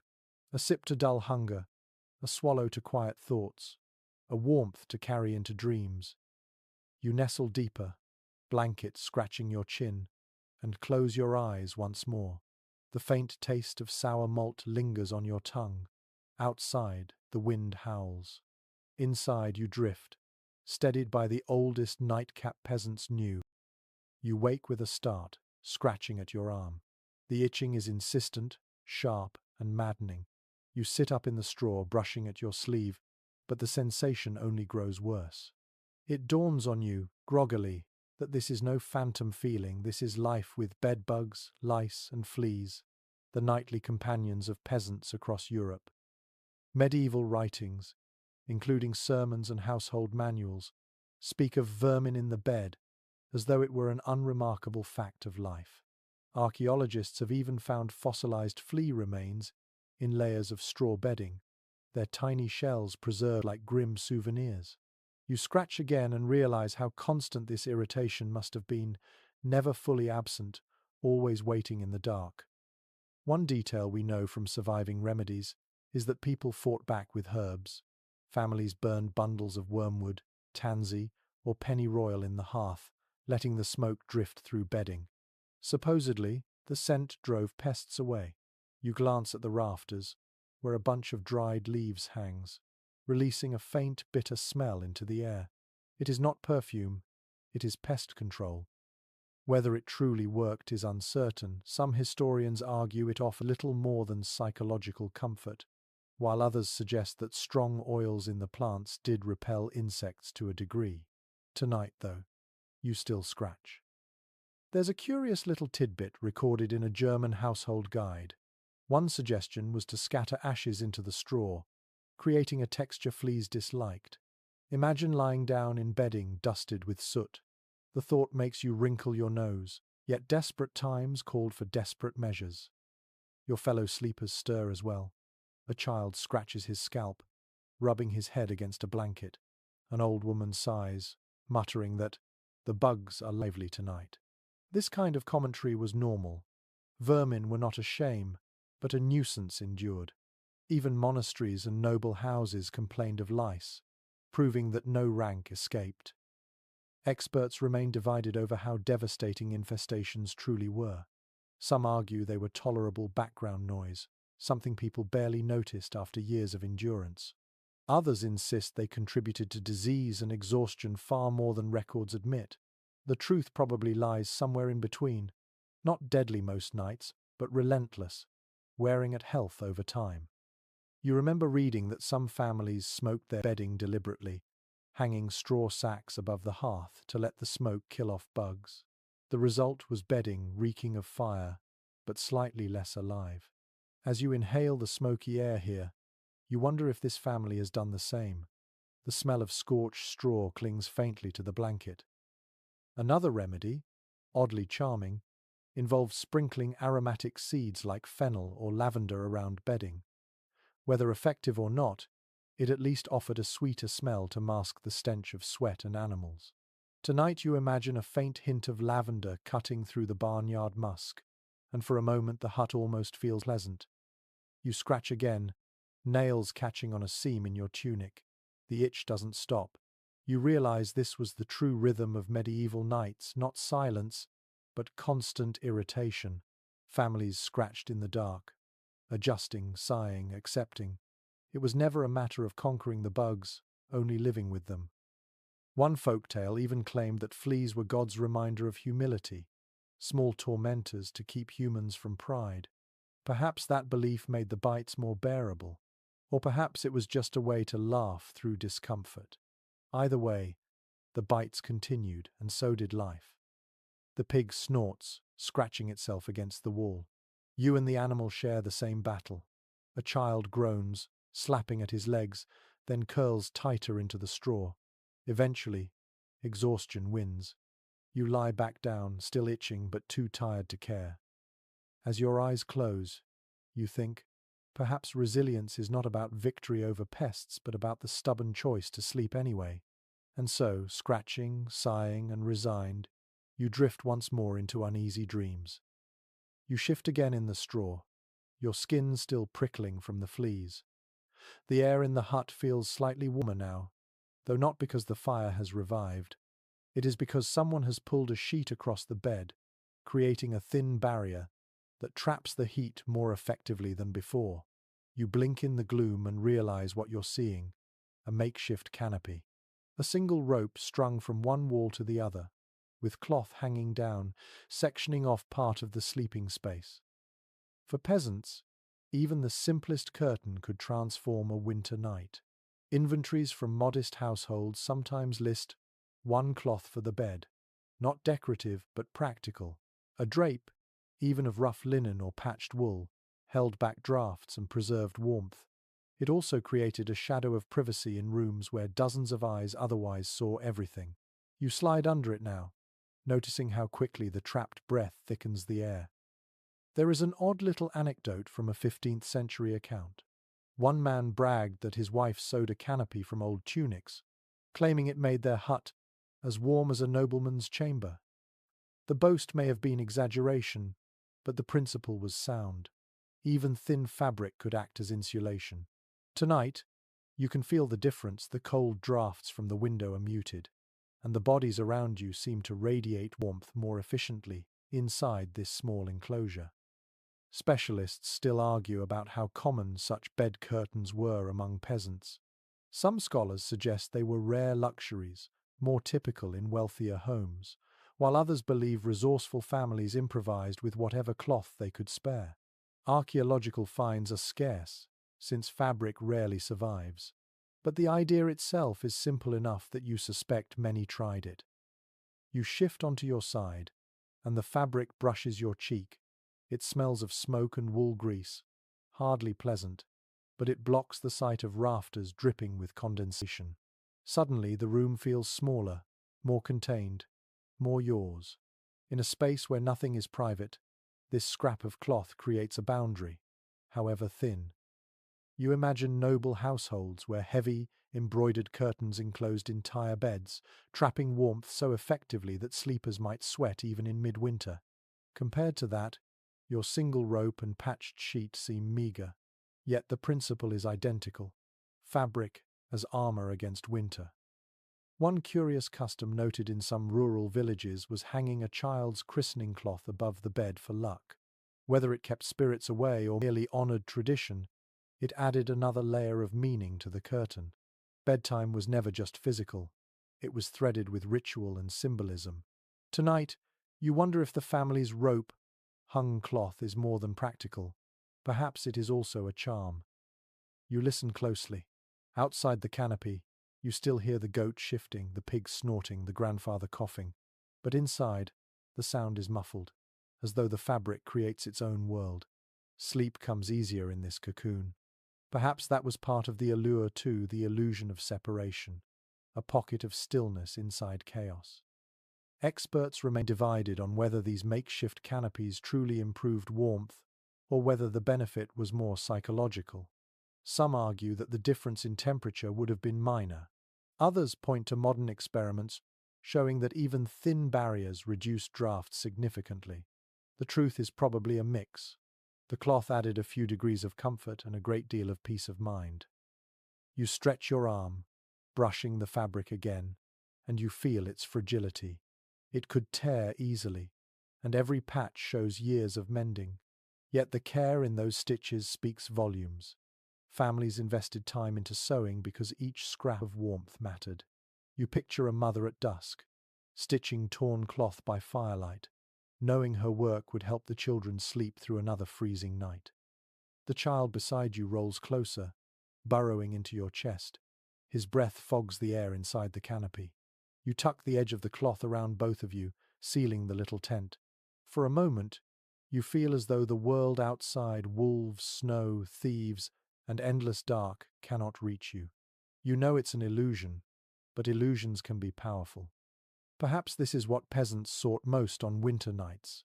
Not perfect comfort, which was impossible, but small defenses. A rope with a cloth, a scrap of fur, a shared blanket. None of them solved the cold entirely, but together they made endurance possible. You close your eyes, letting the muffled air wrap around you. The fleas still bite, the smoke still lingers, the wind still sighs at the window. Yet within this patchwork canopy, you feel a fragile sanctuary. And as you drift, you think, maybe luxury was never about gold or velvet, but about the rare gift of sleeping one night without shivering. You sink deeper into the straw, half asleep, when another sound intrudes the noises of the village beyond these smoky walls. At first it is faint, then clearer, a dog barking somewhere down the lane, answered by another farther away. A rooster crows too early, confused by the dim glow of the embers. And from beyond the hut, muffled voices drift in someone staggering home from the alehouse, laughing too loudly. You realize again how thin these walls truly are. Peasant cottages were not built to keep out sound. Wattle and daub was porous, and thatch carried noises as though it were no more than woven grass. Every neighbour's quarrel, every midnight song, every clatter of a bucket rang through. Court records from rural England even mention villagers complaining of night clamours, neighbours shouting or singing too loudly after dark. You hear it now, a man's voice, slurred, trying to keep a tune. His wife scolds him, her sharp tone carrying almost as clearly as if she stood in this very room.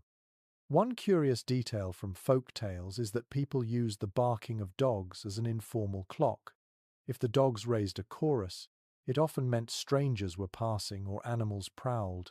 Tonight, the dog's restless calls suggest both. You imagine foxes near the henhouse or perhaps a thief skulking along the fence. The family stirs uneasily. Everyone listens. In the dark, even distant noises feel threatening. Scholars remain divided on whether rural villages were truly quiet places or surprisingly noisy ones. Some argue that without modern industry, the nights must have been hushed, filled only with natural sounds. Others counter that close living, animals, and communal life made villages perpetually loud. The truth may be both. Silence in the fields, clamour in the lanes. For you, lying here in the hut, the clamour is undeniable. The pig beside you grunts in response to the outside noises. The goat lifts its head, ears twitching, then settles back down. A child murmurs, asking if wolves are near. His mother whispers back that it is only neighbours, too full of ale. The reassurance is calm, though you notice her hand tightens on the blanket, as if to keep everyone closer. One odd little anecdote preserved in a collection of medieval proverbs says, "The walls have ears, and the roof has a tongue." The phrase captured how cottages never kept secrets, every whisper might be overheard, every sound carried outward. Tonight you hear the truth of it.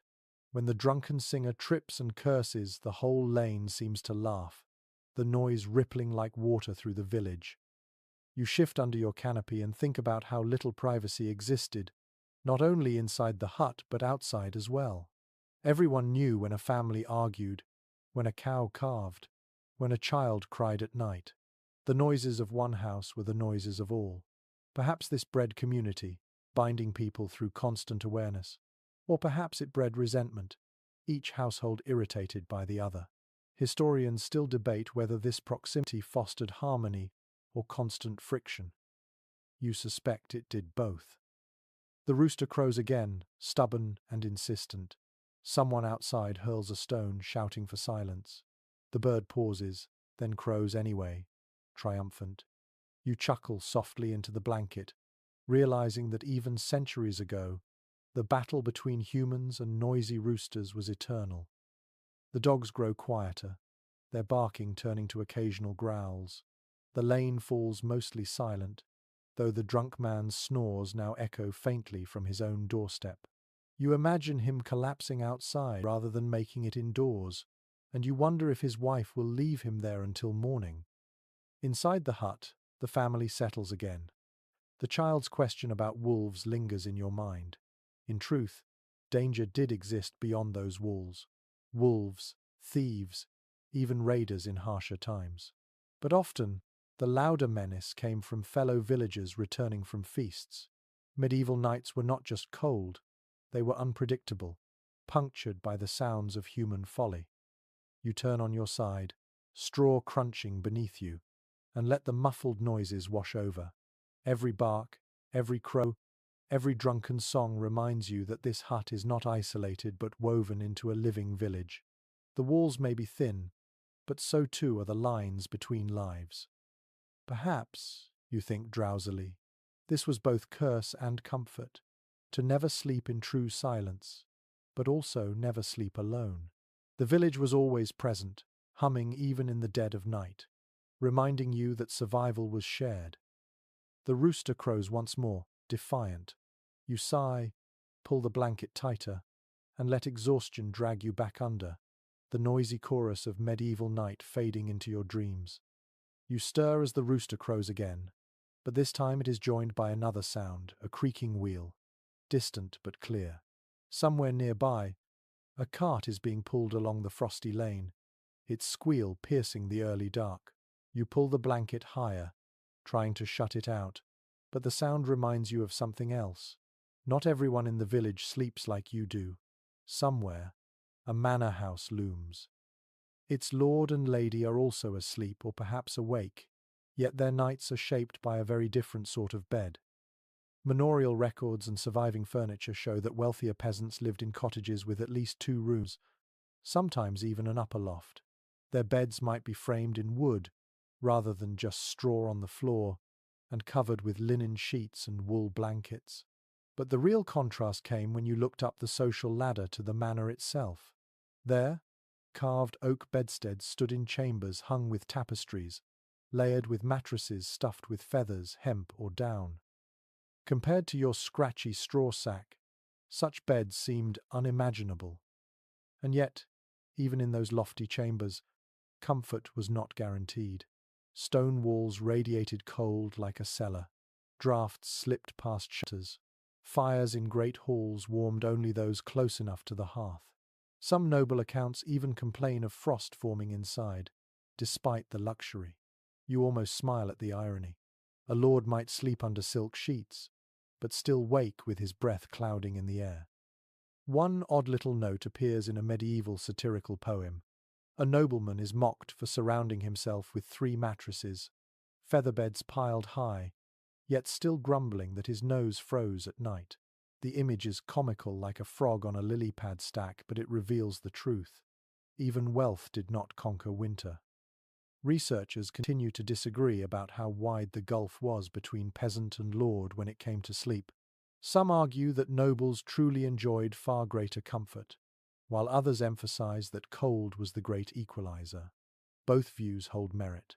Tonight, as you scratch your flea bites in a smoky hut, you admit you'd rather try the feather bed, but you take comfort in knowing that, somewhere in that drafty manor, a noble is also sneezing at frost. The differences, though, weren't only physical. Beds themselves symbolize status. In wills, noble bedsteads were listed as prized heirlooms, sometimes passed down generations. Peasants rarely mentioned theirs at all. Straw was too temporary to count as wealth. Where you endure lumps and vermin, nobles displayed carved posts, embroidered hangings, even locks on their bedchambers. Sleep was not just necessity, it was performance of power. You imagine slipping into such a room now. Tapestries on walls, candles burning low, fur-lined covers heavy as armor. Would it feel warmer than this smoky hut? Perhaps. But would it feel safer? Not necessarily. Records of thefts show that even manors were raided, their silks and feathers stolen. Riches drew danger, while poverty's only defense was that it offered nothing worth stealing. Another peculiar tradition of the wealthy was the tester bed, with curtains pulled tightly around the frame. This cocoon trapped warmth, muffled sound, and kept drafts at bay. For peasants, the closest equivalent was the rope-strung cloth you tugged over earlier. The difference was one of degree, not kind. Both poor and rich longed for the same thing, a barrier against winter. Scholars remain split on whether peasants envied noble comfort or accepted their lot with resignation. Some argue envy must have been fierce. Others point to folk tales in which rich sleepers are mocked for laziness, suggesting admiration was mixed with disdain. Perhaps the truth was complex envy, softened by humor, bitterness leavened with acceptance. The cart wheel creaks again outside, and you picture servants already rising at the manor to stoke fires. Their lords may wake later, stretching in feather beds, but the work of maintaining even luxury never stopped. Sleep was never entirely private. It relied on others. Servants tended fires, beat mattresses, fetched warm stones to tuck under covers. You realize, with a wry smile, that in some ways the peasant's smoky hut was more honest. You made do with what you had. No illusions. The rooster crows once more, the sound carrying across both cottage and manor alike. In that moment you see the symmetry. Rich or poor, everyone was roused by the same bird, chilled by the same wind, threatened by the same winter. The gulf between straw and feather was real, but not infinite.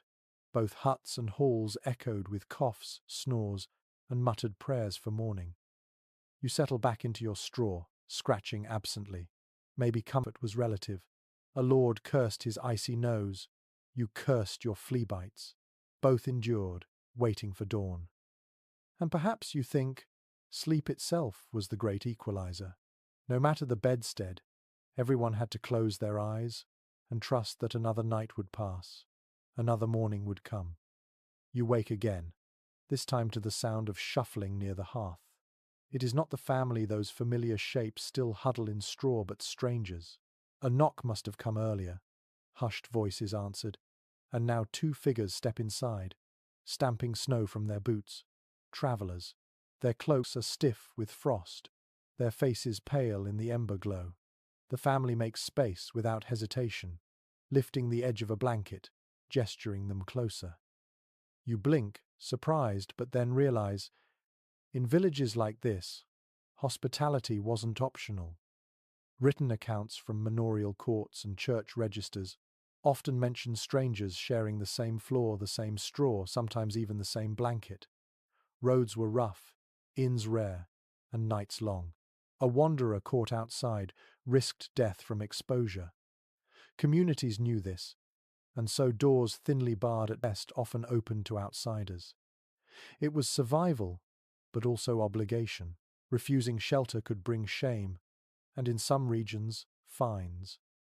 The two travellers kneel by the hearth, cupping their hands to the faint coals. Steam rises from their boots as snow melts, filling the hut with a damp smell. The pig grunts uneasily, the goat bleats, but soon both animals settle, recognizing no threat. The family offers the newcomers a corner of straw, and within minutes they too lie down, cloaks still on, joining the tangled quilt of warmth. One peculiar anecdote appears in a 14th century English chronicle. A beggar was granted shelter in a cottage and later accused of stealing a spoon by dawn. The case ended with fines and gossip, but it illustrates how fragile trust could be. Tonight, you notice how carefully the family tucks their small possessions. A wooden bowl, a knife closer to themselves before closing their eyes again. Generosity, yes, but never naive. Researchers continue to disagree on whether this sharing of space was constant or more occasional. Some argue that rural cottages routinely hosted travelers, while others suggest it was limited to desperate winters. The scarcity of written records leaves gaps. But in the bitter cold of this hut, the logic feels undeniable. Survival often meant sharing, whether you liked it or not. The newcomers shift beside you, their breath clouding the air, merging with the humid fog already thick inside. You feel the weight of their cloaks brushing yours, rough wool crusted with snow. They smell of horse sweat and smoke, unfamiliar yet familiar at once. Every traveller in this world carries the same sense. The child beside you mumbles a question. Are they good men? His mother whispers. All men are God's children on a freezing night. It is an answer more hopeful than certain, but the boy accepts it and drifts back to sleep. You lie awake longer, listening to the subtle sounds of strangers breathing, wondering how many such nights villages endured, safety gambled against compassion. There is a curious little folk belief recorded in parts of Germany. Families were told to welcome guests on winter nights, lest Christ himself arrive in disguise. It was not just charity, but spiritual insurance. Refusing could mean damnation. You glance at the travellers, their faces softened in sleep, and wonder if peasants saw each guest as both danger and potential blessing. The straw rustles as one of the strangers shifts, pulling the blanket higher. The warmth spreads further through the heap of bodies. In truth, more bodies often meant more comfort. Even suspicion could not outweigh the practical advantage. Perhaps this is why grudges were put aside, why even rivals might share a bed on such nights. Cold killed faster than hatred. Specialists remain split on how peasants felt about such arrangements. Some argue they resented the intrusion, others that they accepted it as the natural order of things. The absence of diaries from the poor makes certainty impossible. Still, as you feel the warmth seep across from these strangers, you suspect gratitude was stronger than resentment when frost rattled the shutters. The hut settles into silence again. Outside, snow piles higher, muting the world. Inside, the family and travellers merge into one breathing organism. You close your eyes, realizing that in this fragile place, survival demanded not walls but willingness to let others in. Perhaps that is the clearest lesson. In the medieval winter night, trust was not an abstract virtue but a tool against death. To sleep beside a stranger was not foolish. It was sometimes the only way to wake again at dawn. The hut is quieter now, but your mind drifts toward another place entirely. You imagine the sound of bells ringing faintly in the distance. Not village bells, but monastery bells. In your half-dreaming state, the smoky straw floor gives way to stone, the chatter of peasants replaced by the measured silence of monks. You find yourself picturing what it would mean to spend a winter's night not in a crowded hut, but in a cloister, where sleep was also a discipline.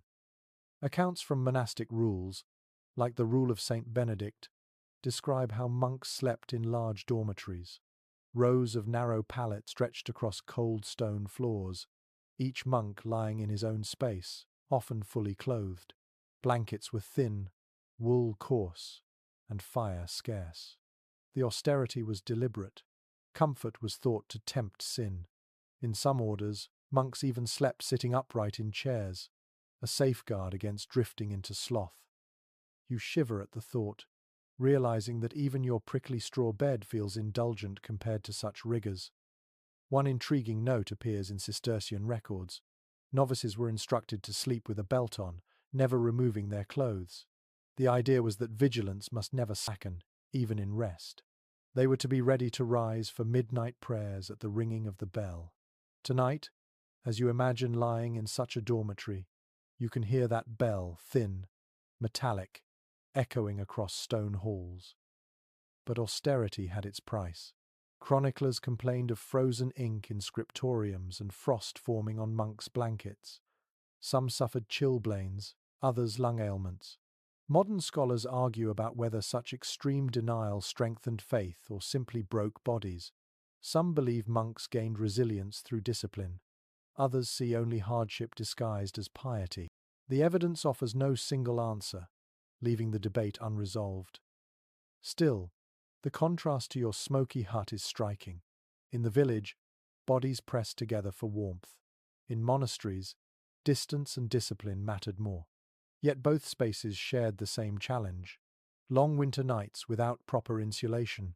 You scratch your arm, then imagine a monk doing the same, cloaked in wool, sitting upright against a wall. One odd little story survives from a Benedictine house in France. Monks supposedly kept their shoes on while sleeping, so they could rise quickly for vigils.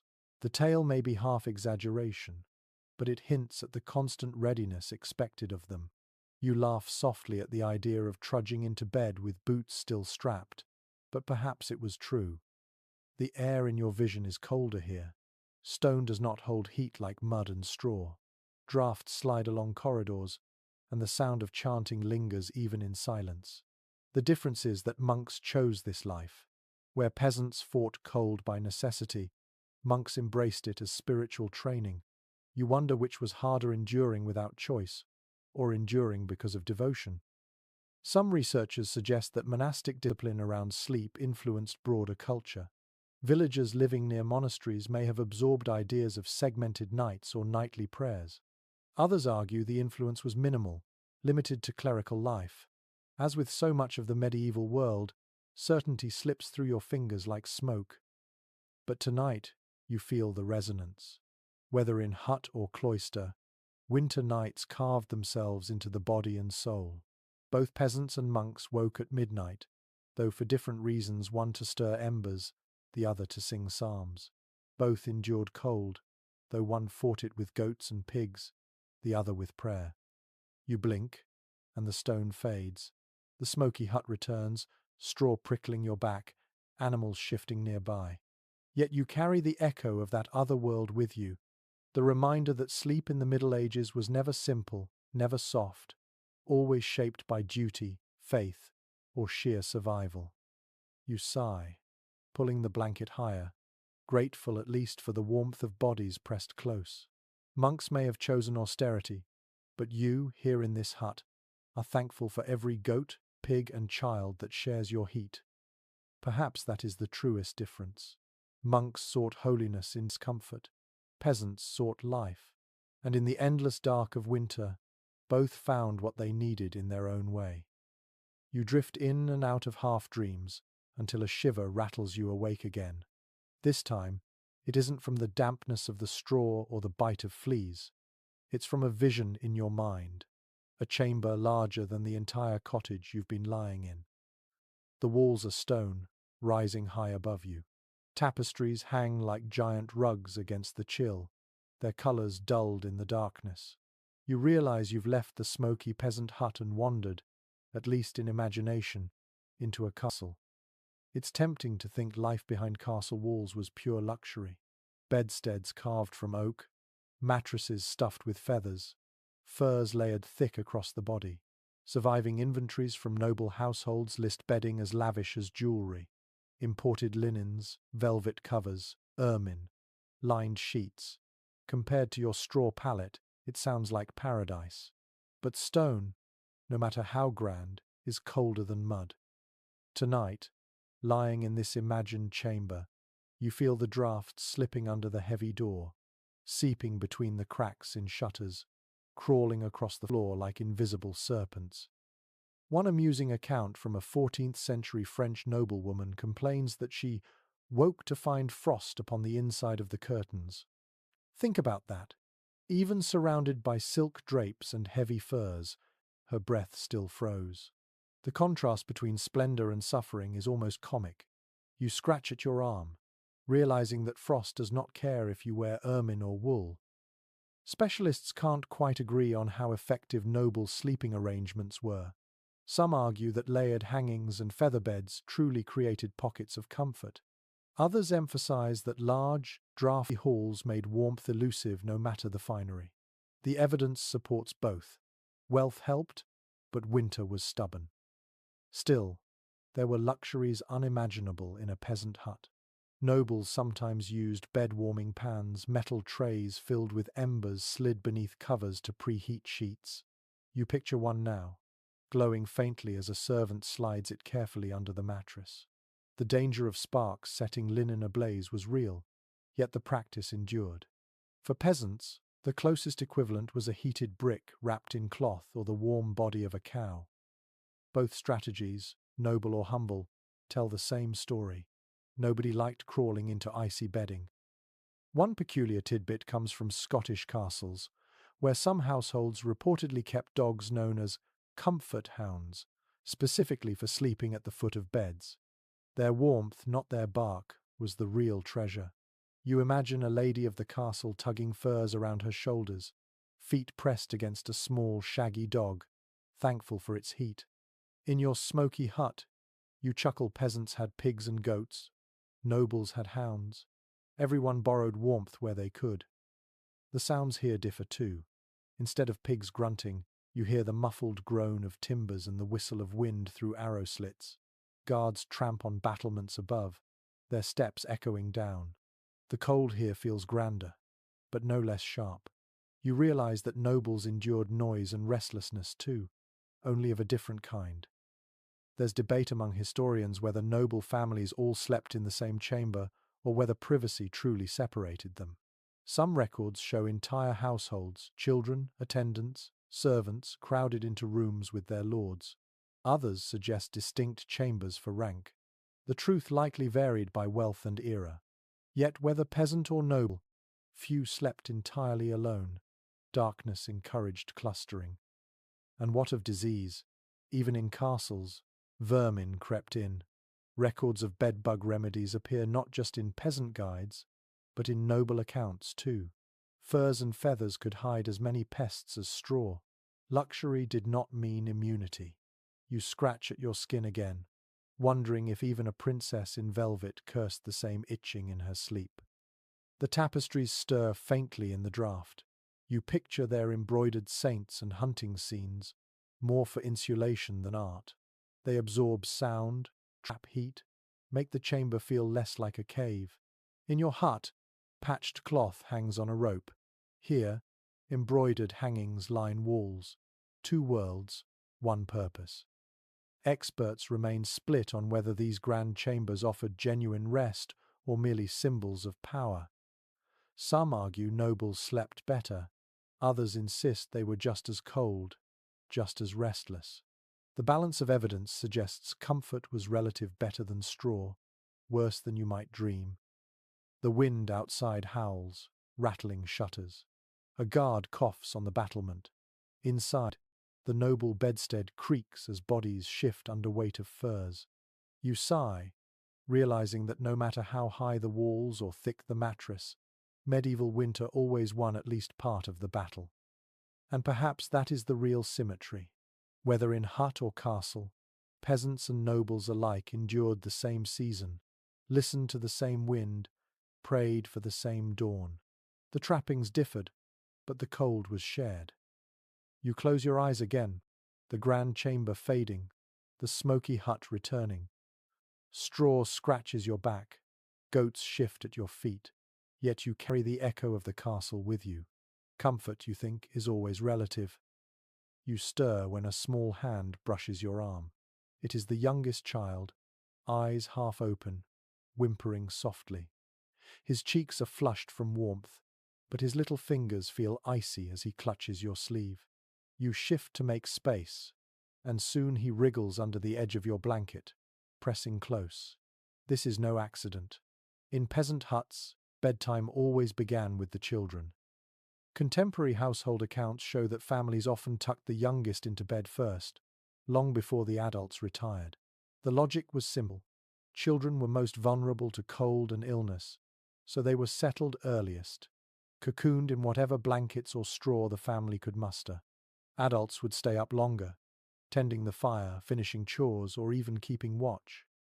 Tonight, you can see it in practice, the youngest already asleep, the adults still murmuring in the corner, eyes scanning the coals. One curious little note comes from a 14th century parish record in England.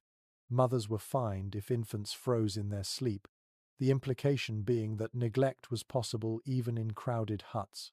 The fact that such laws existed showed how constant the danger was. You stroke the child's hair gently, realizing how fragile survival could be. The older children stretch out beside you, elbows and knees sharp, tangled together like puppies. They murmur in their dreams, muttering words you can't quite catch. A father at the far end of the bed watches over them, his body forming a barrier against the cold wall. Scholars sometimes argue about whether this arrangement was intentional, a nightly tactic, or simply instinct. Some suggest families consciously placed children in the warmest center, while others believe it was more accidental. Either way, the pattern emerges clearly. Protect the young by surrounding them. The hut smells of wool, smoke, and damp straw. You imagine the task of readying children for bed, pulling off their muddy shoes, rubbing their feet to warm them, wrapping them in the same tunics they wore by day. Few families owned extra garments for sleeping. A mother's lap might serve as a blanket until the child was drowsy enough to be laid in straw. It is a rhythm repeated every night, winter after winter. A peculiar anecdote appears in Dutch folklore. Children were sometimes told that angels watched them sleep only if they lay still, a trick to encourage quiet in cramped beds. The tale seems sweet, but you can imagine the relief of parents who finally got a moment of silence once the story sank in.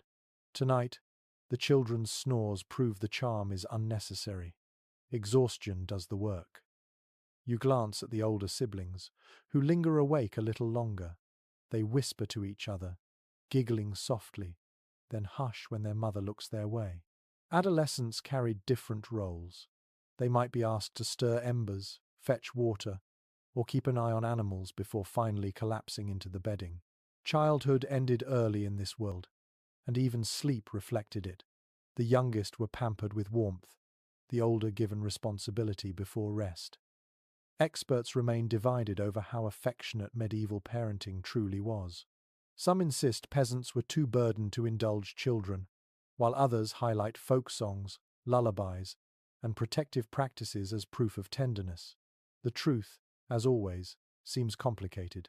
But lying here with a child curled against you, his small hand gripping your sleeve, you feel the unmistakable weight of care. Whatever hardship pressed on this family, they shielded their children first. The mother finally lies down, pulling another child into her arms. The father adjusts the blanket, covering as many little bodies as possible. A goat shifts at the foot of the bed, adding another pocket of warmth. Slowly, the hut grows quiet again, punctuated only by snores and the occasional cough. One odd tidbit from manorial court rolls records children sneaking from bed to steal food in the night, raiding pots left by the hearth. The fact that such mischief was noticed and punished shows how constant hunger was. You smile faintly, imagining the giggles of children tiptoeing across creaking floors. Perhaps tonight, though, exhaustion is too heavy for any midnight adventures. You lie still, surrounded by the soft, uneven breathing of children. Their warmth seeps into your side, fragile but real. You realize that for peasants, bedtime was not just rest, but rehearsal for resilience. Each night tested whether the family could keep its youngest alive. Each morning was proof that care, however makeshift, was enough. You close your eyes, letting the little hand on your sleeve anchor you. Perhaps luxury was never about furs or feathers, but about this, the simple relief of knowing the children will wake in the morning. You jolt awake to the sound of coughing. At first it is one thin wheeze, but then it multiplies. The child beside you, the grandfather at the edge of the bed, even one of the travellers still huddled near the hearth. The smoky air feels heavier than before, laced with damp, and you realize this is more than the usual irritation of straw or fleas. Illness has slipped into the room, and in the cramped closeness of winter sleep, it spreads as quickly as breath itself. Contemporary parish records often list spikes in deaths during winter months, especially among infants and the elderly. Pneumonia, influenza, bronchitis. None were named exactly in medieval language, but the symptoms are familiar. Fevers of the chest and winter agues appear again and again in account books and death rolls. Tonight, listening to the chorus of coughs, you can hear why. One sneeze was enough to fill the hut with contagion. You glance around in the dim ember glow. The mother wipes a child's nose with her sleeve. The old man leans against the wall, each breath rattling, his face drawn tight with fatigue.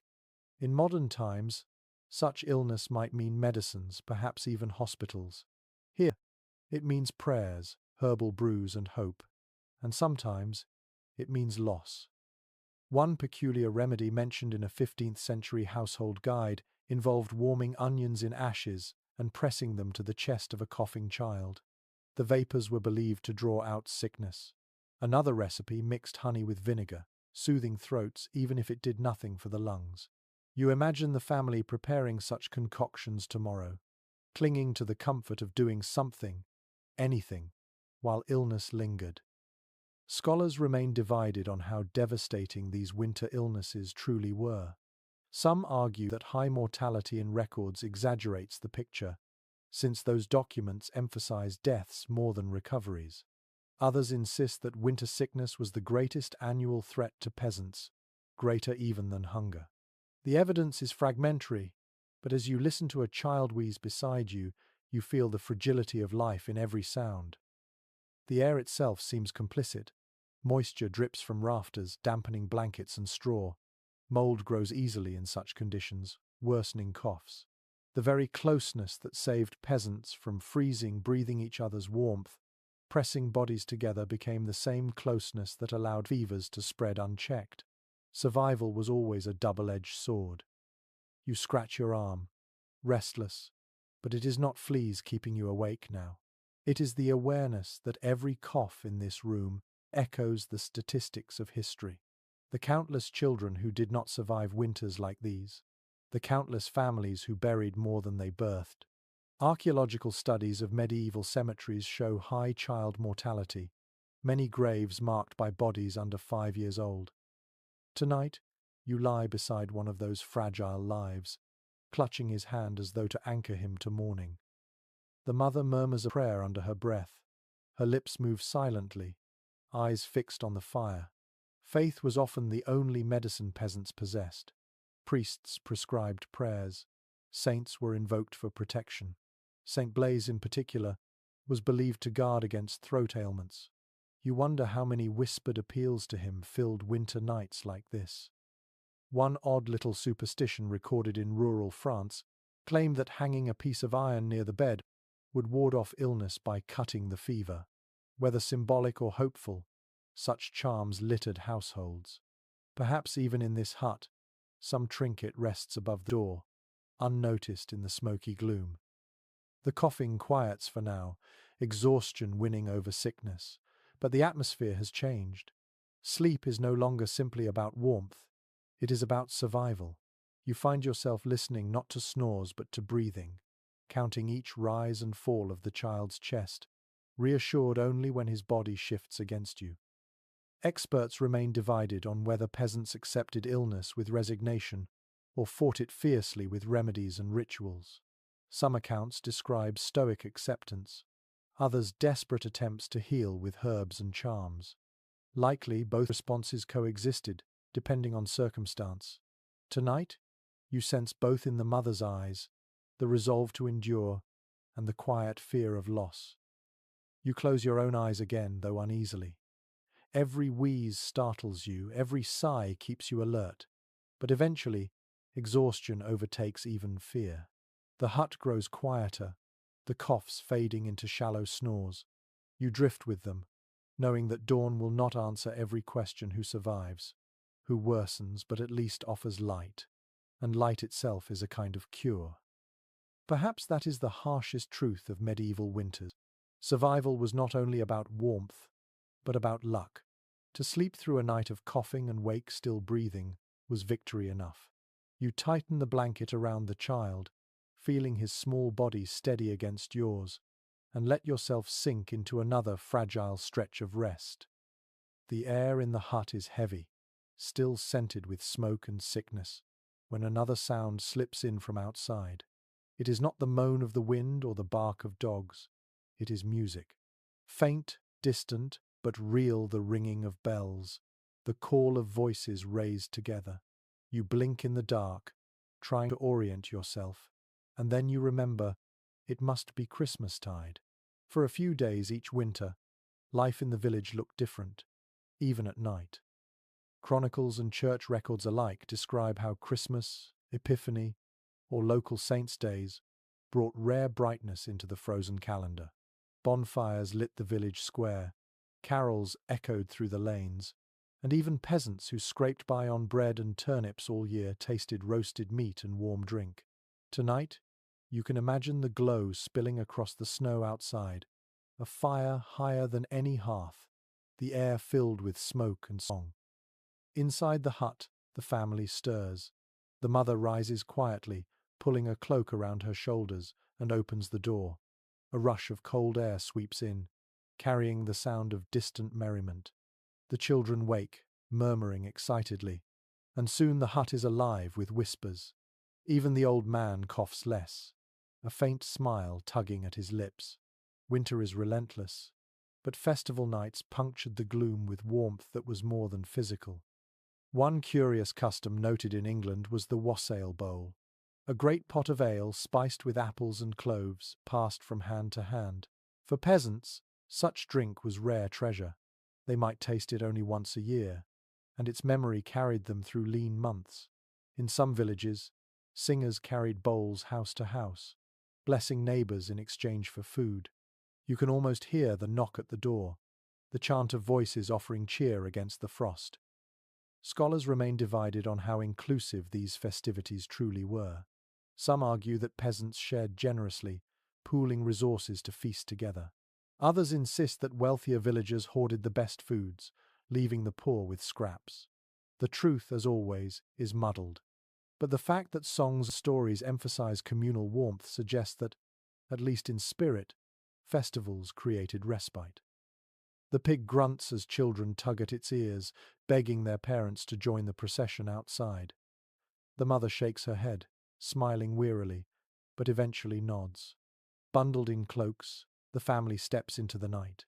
You follow, blinking at the sudden brightness. The square glows with a towering fire. Sparks leap into the sky, mixing with snowflakes. Villagers dance in circles, their voices hoarse but joyful. Someone beats a drum, another strums a lute, the rhythm infectious. It is a shock after so many nights of silence. The cold still bites, but the fire's blaze warms your cheeks. For once, you are not shivering in straw but swaying with neighbors, laughter rising. You feel the strange release that comes when hardship pauses, even briefly. The villagers know hunger will return tomorrow, that sickness lurks in every cough, but tonight they feast.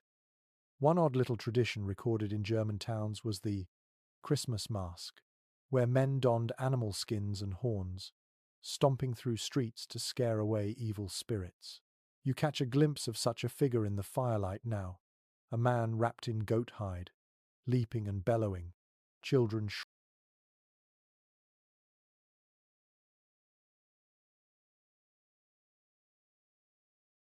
shrieking half in fear, half in delight.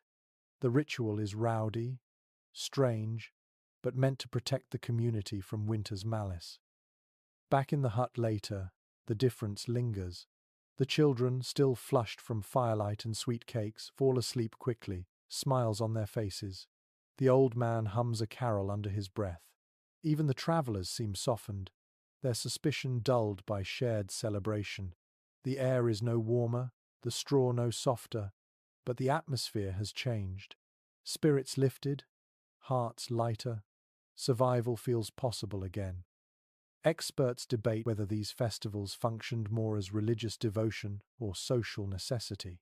Some emphasize the church's role, others see them as ancient communal rituals repurposed. Either way, they mattered. In the bleakness of medieval winter, a feast was more than food. It was a reminder that joy still existed. You lie back down, belly warmed by spiced ale, head filled with music. Outside, the fire crackles faintly, its glow fading as villagers drift home.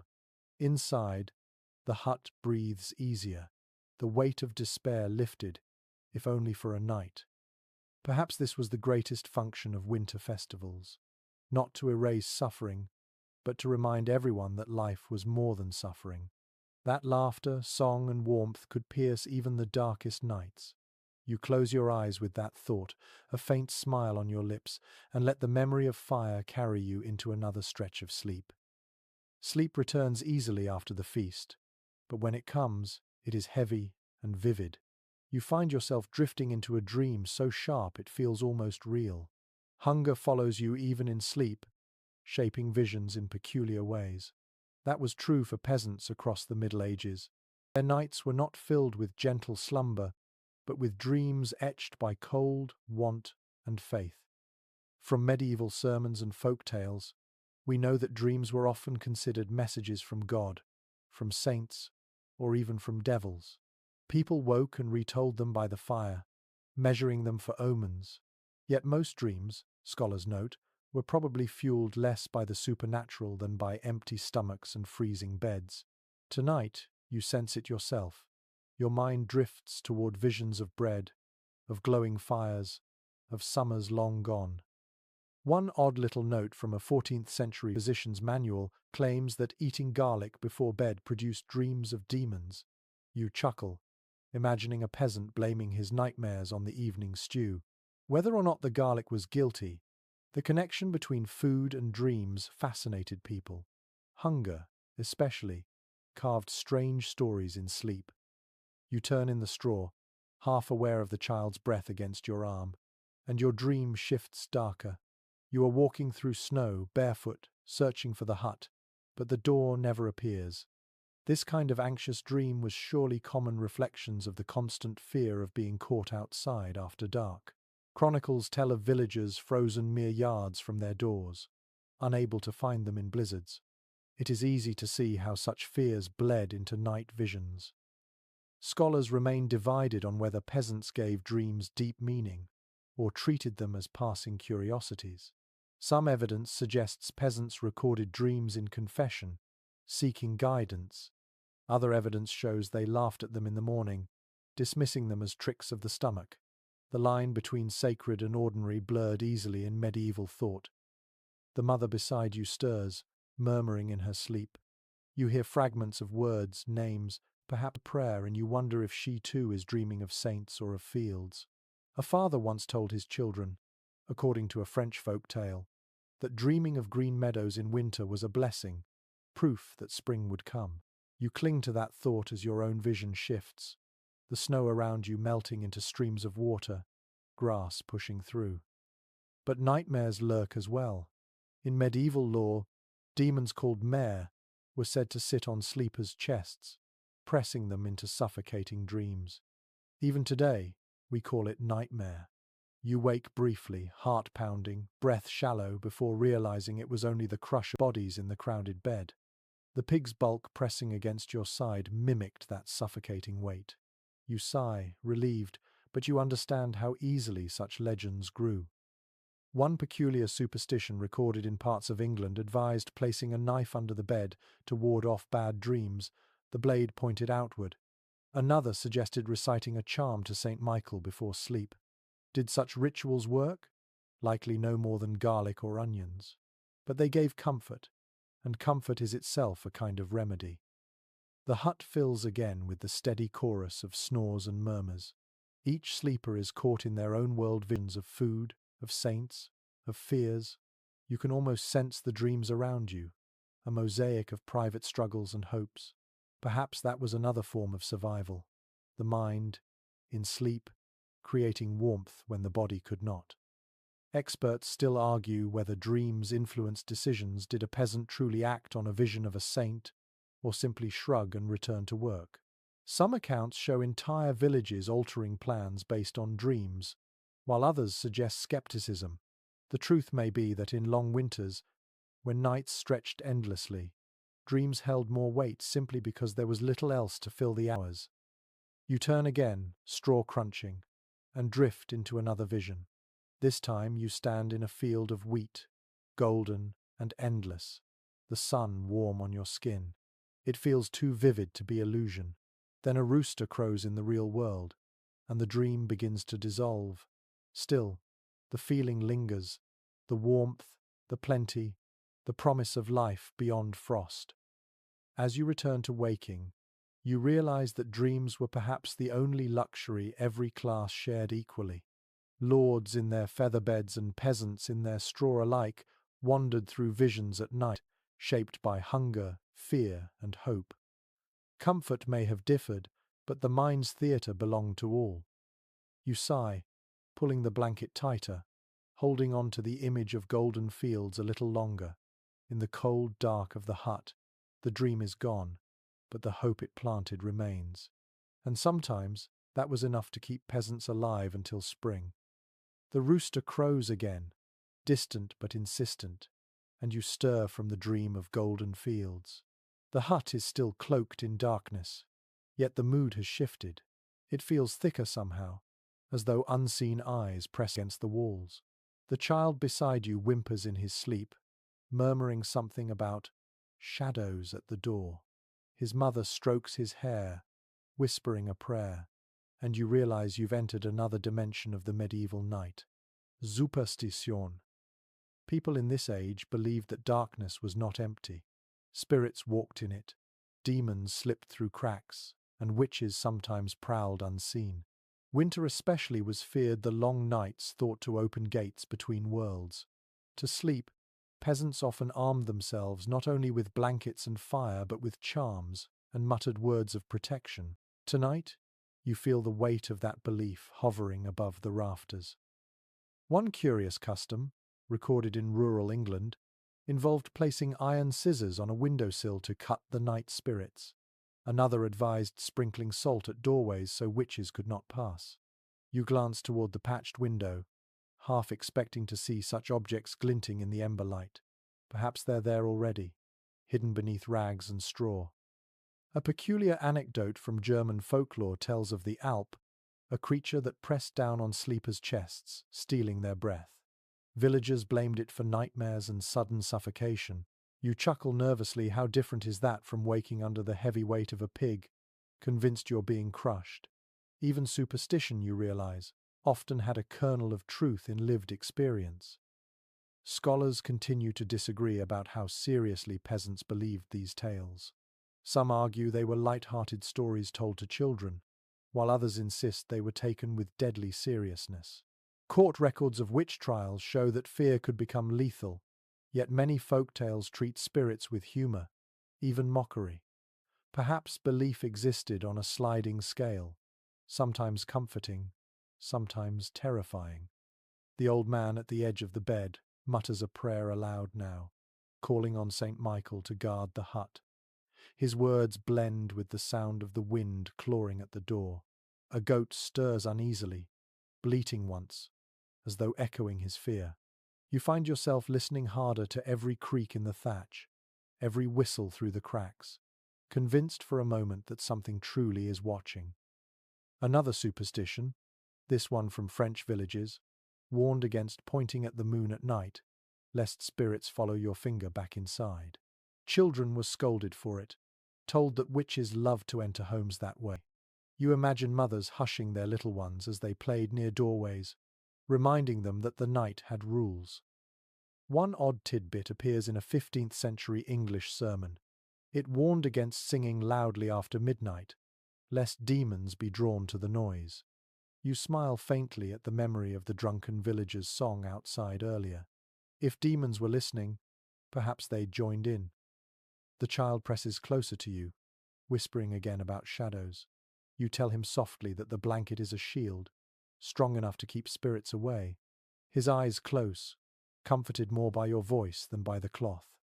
That perhaps was the true purpose of these beliefs, to soothe fear, to turn chaos into rules people could follow. Experts remain divided on whether superstition actually helped peasants sleep better or whether it deepened anxiety. Some suggest charms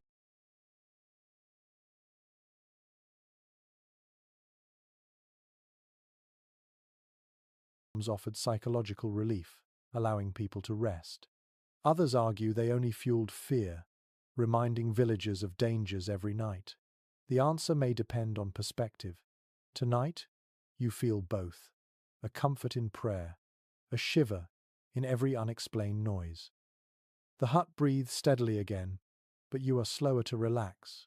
You watch the rafters, half expecting condensation drops to turn into glowing eyes. Of course, nothing happens. Still, the sense of being watched lingers. You sigh, reminding yourself that every culture invents stories for the unknown, and the medieval world simply had more unknowns than most. Gradually, your eyelids grow heavy again. The goat quiets. The child sighs into deeper sleep, and the old man's muttering fades. You let yourself drift, still wrapped in superstition, still half convinced that angels and demons stand guard around the bed. Perhaps that is what winter nights were: battles not just against cold, but against the imagination, against the idea that the dark was full of forces beyond your control. And perhaps peasants survived by believing, by giving names to fear and charms to fight it. You close your eyes at last, blanket pulled high, and let the hut settle into silence. Whether spirits walk outside or not, the family sleeps on. Dawn will come. Until then, faith and fear hold the line together. The night drags on, and though your eyes are closed, you remain aware of every creak and sigh. Then, gradually, another sound rises. Voices, low at first, then swelling, melodic yet rough. You open your eyes and realize it comes from within the hut. The family is murmuring prayers, some half asleep, some fully awake. In this world, religion does not rest even at midnight. Medieval peasants lived in a rhythm, punctuated by bells and saints' days, but inside their homes, prayer marked private time as well. Many families prayed before bed, asking protection through the night. Some repeated short verses during waking moments when embers were stirred, when children coughed, when the wind howled outside. Tonight, you hear the repetition: Pater Noster, drifting softly over the straw. The Latin words are broken, misremembered, but their meaning is intact. From church manuals and folk records, we know bedtime prayers were common across Europe. Parents taught children verses like the Creed, sometimes shortened into rhymes. A mother might trace the sign of the cross on each forehead before lying down. You see her doing it now, her hand rough but gentle, moving from child to child in the smoky dark. One curious anecdote comes from a 15th century English chronicle describing a peasant family that recited the Lord's Prayer backwards, believing it trapped demons at the threshold. The priest condemned it as superstition, but the family swore it kept them safe. You chuckle softly. Sometimes faith blurred into folk magic, the line between them invisible in the night. Scholars still argue about how deeply peasants understood the prayers they recited. Some claim they were little more than rote words, mumbled without comprehension. Others argue they were heartfelt, shaping a worldview where the divine touched every corner of life. The debate lingers, but lying here among whispers, you sense the prayers carried weight, even if only as rhythm to steady anxious minds. The old man's voice rises above the others, cracked but strong. He chants a psalm fragment, perhaps remembered from a church service decades ago. The words tumble out imperfect, but the cadence soothes. The children listen, their eyes wide, then slowly close again as sleep claims them. It feels less like performance, more like lullaby. You think of monasteries again, where chants echoed in stone halls at midnight. The peasants mirror that rhythm in their own rough way, not with polished voices but with simple murmurings. Faith shaped both worlds, formal in cloisters, improvised in cottages. One odd little detail preserved in folk custom. Some households sprinkled holy water on straw before bed, convinced it repelled sickness and spirits. Whether it worked or not, it added a sense of sanctity to the smoky mess. You imagine the faint splash, the straw darkening for a moment, the family sighing with relief. The prayers fade, replaced by silence. Yet the effect lingers. The room feels less fearful, less burdened. Even the goat seems calmer, settling its head against the floor with a soft grunt. You realize that belief, whatever its accuracy, had power to soften nights otherwise dominated by fear and discomfort. Experts remain split on whether prayer made peasants feel more control over their lives or whether it reminded them of their powerlessness. Some argue that invoking saints gave people agency. Others claim it only reinforced dependence on forces beyond them. As you drift back toward drowsiness, you suspect both are true. Prayer gave structure, but also surrender. You sigh, nestling into the straw. The words of the prayers echo faintly in your ears, mingling with the crackle of embers and the hush of breathing. They are imperfect, often misunderstood, but they are steady, and steadiness is precious in a world of constant uncertainty. Perhaps that is why peasants clung to prayer at night, not because it banished cold or hunger, but because it gave shape to fear. In the silence between snores and sighs, faith whispered reassurance. You let your eyes close again,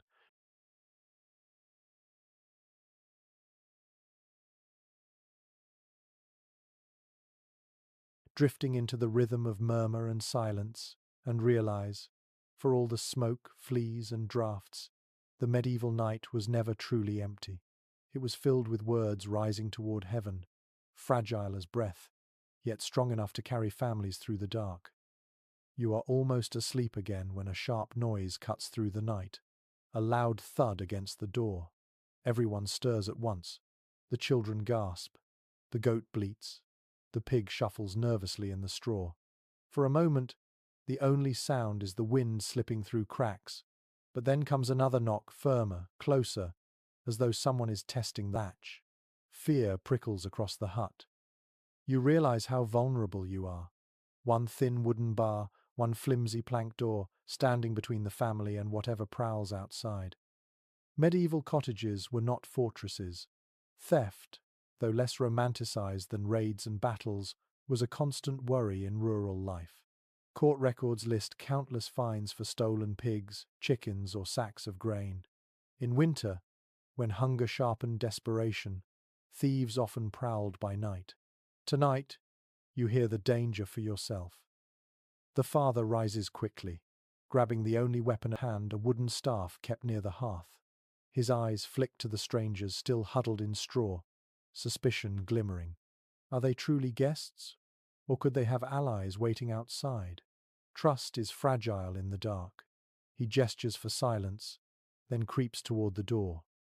One curious account from a 14th century manorial roll describes villagers setting traps outside their cottages, pits disguised with brush, or noisy boards to startle intruders. Such measures may have worked, but they also reveal the constant anxiety of peasants who owned so little, yet had so much to lose. A single pig stolen could mean famine. The knock comes again, louder this time. The mother hushes the children, whispering a prayer. The old man mutters something about wolves, though the sound is clearly human. Wolves might scratch, but they don't knock. You hold your breath as the father shouts through the door, demanding to know who stands outside. No answer comes, only the shuffle of feet retreating into snow.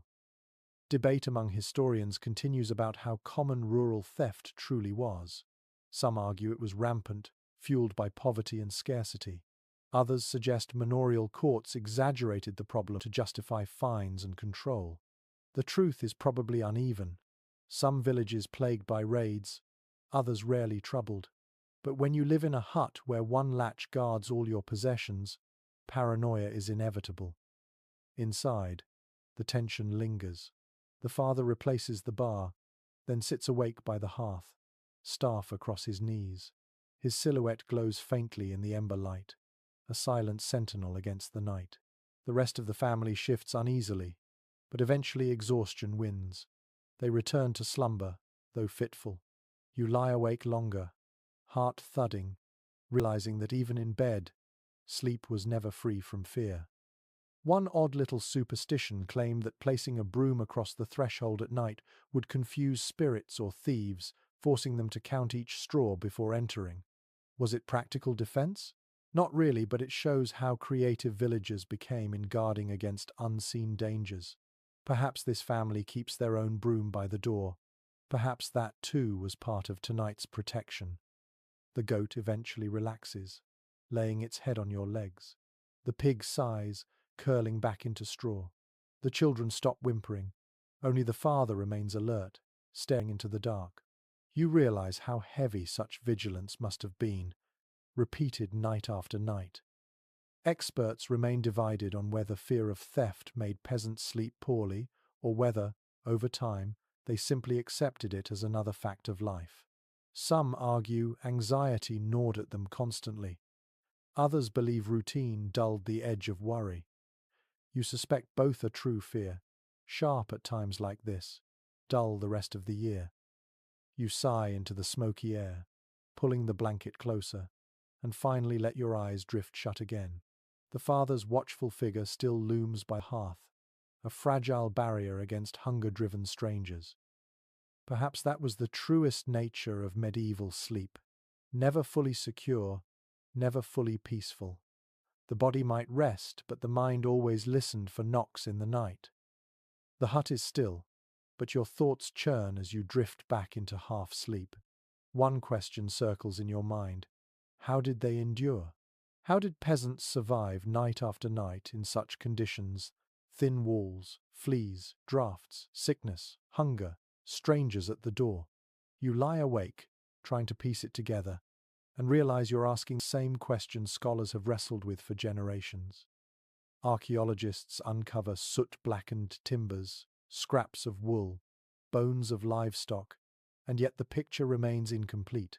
Some researchers argue that peasants adapted physically and mentally to the hardships, building resilience that modern bodies could scarcely imagine. Others counter that suffering was constant, that winters were endured rather than conquered. The evidence, patchy as it is, cannot give a single answer. Tonight, lying in the smoky dark, you feel the puzzle acutely. One concrete fact stands out. Mortality was high. Burial records from English villages show spikes in January and February, with children and the elderly most vulnerable. Some historians emphasize these numbers as proof that winter was a yearly crisis, not merely an inconvenience. Others suggest the records reflect only the worst years, and that many families did muddle through most winters without catastrophe. The debate is ongoing, unresolved. You think of what you've seen in this hut, blankets patched together, goats pressed close, prayers whispered in the dark. Each strategy offers some relief, but none erase the cold entirely. Perhaps survival wasn't about conquering the night, but about layering small defenses, cloth against drafts, herbs against fleas, charms against fear. No single tactic saved them, but the accumulation made life just bearable enough. A peculiar tidbit from a 14th century account describes a village in Flanders where families moved into barns with their animals for the deepest part of winter, abandoning houses altogether. Whether exaggeration or truth, it reveals how far people were willing to go to cheat the cold. You glance at the pig beside you, and the idea doesn't seem so absurd. Even with such measures, the toll on the body was relentless. Chronic joint pain, frostbitten fingers, and lung damage from smoke all appear in medical writings of the time. You scratch at your arm, feeling the weight of those conditions, imagining the aching bones of peasants who never knew a truly warm night. Modern comforts, central heating, soft beds, sealed windows make their endurance seem impossible. Yet they lived, worked, raised children, and filled villages with life. Experts remain split on whether peasants accepted their lot with resignation or whether they dreamed constantly of better lives. Some argue their folklore, filled with visions of feasts and warm halls, proves longing. Others emphasize their jokes and songs mocking nobles, suggesting they found humor and resilience even in misery. The truth likely lies between envy tempered by laughter, despair softened by community. You turn in the straw, watching condensation drip from rafters, and consider another angle. Maybe the question is not how they endured, but why.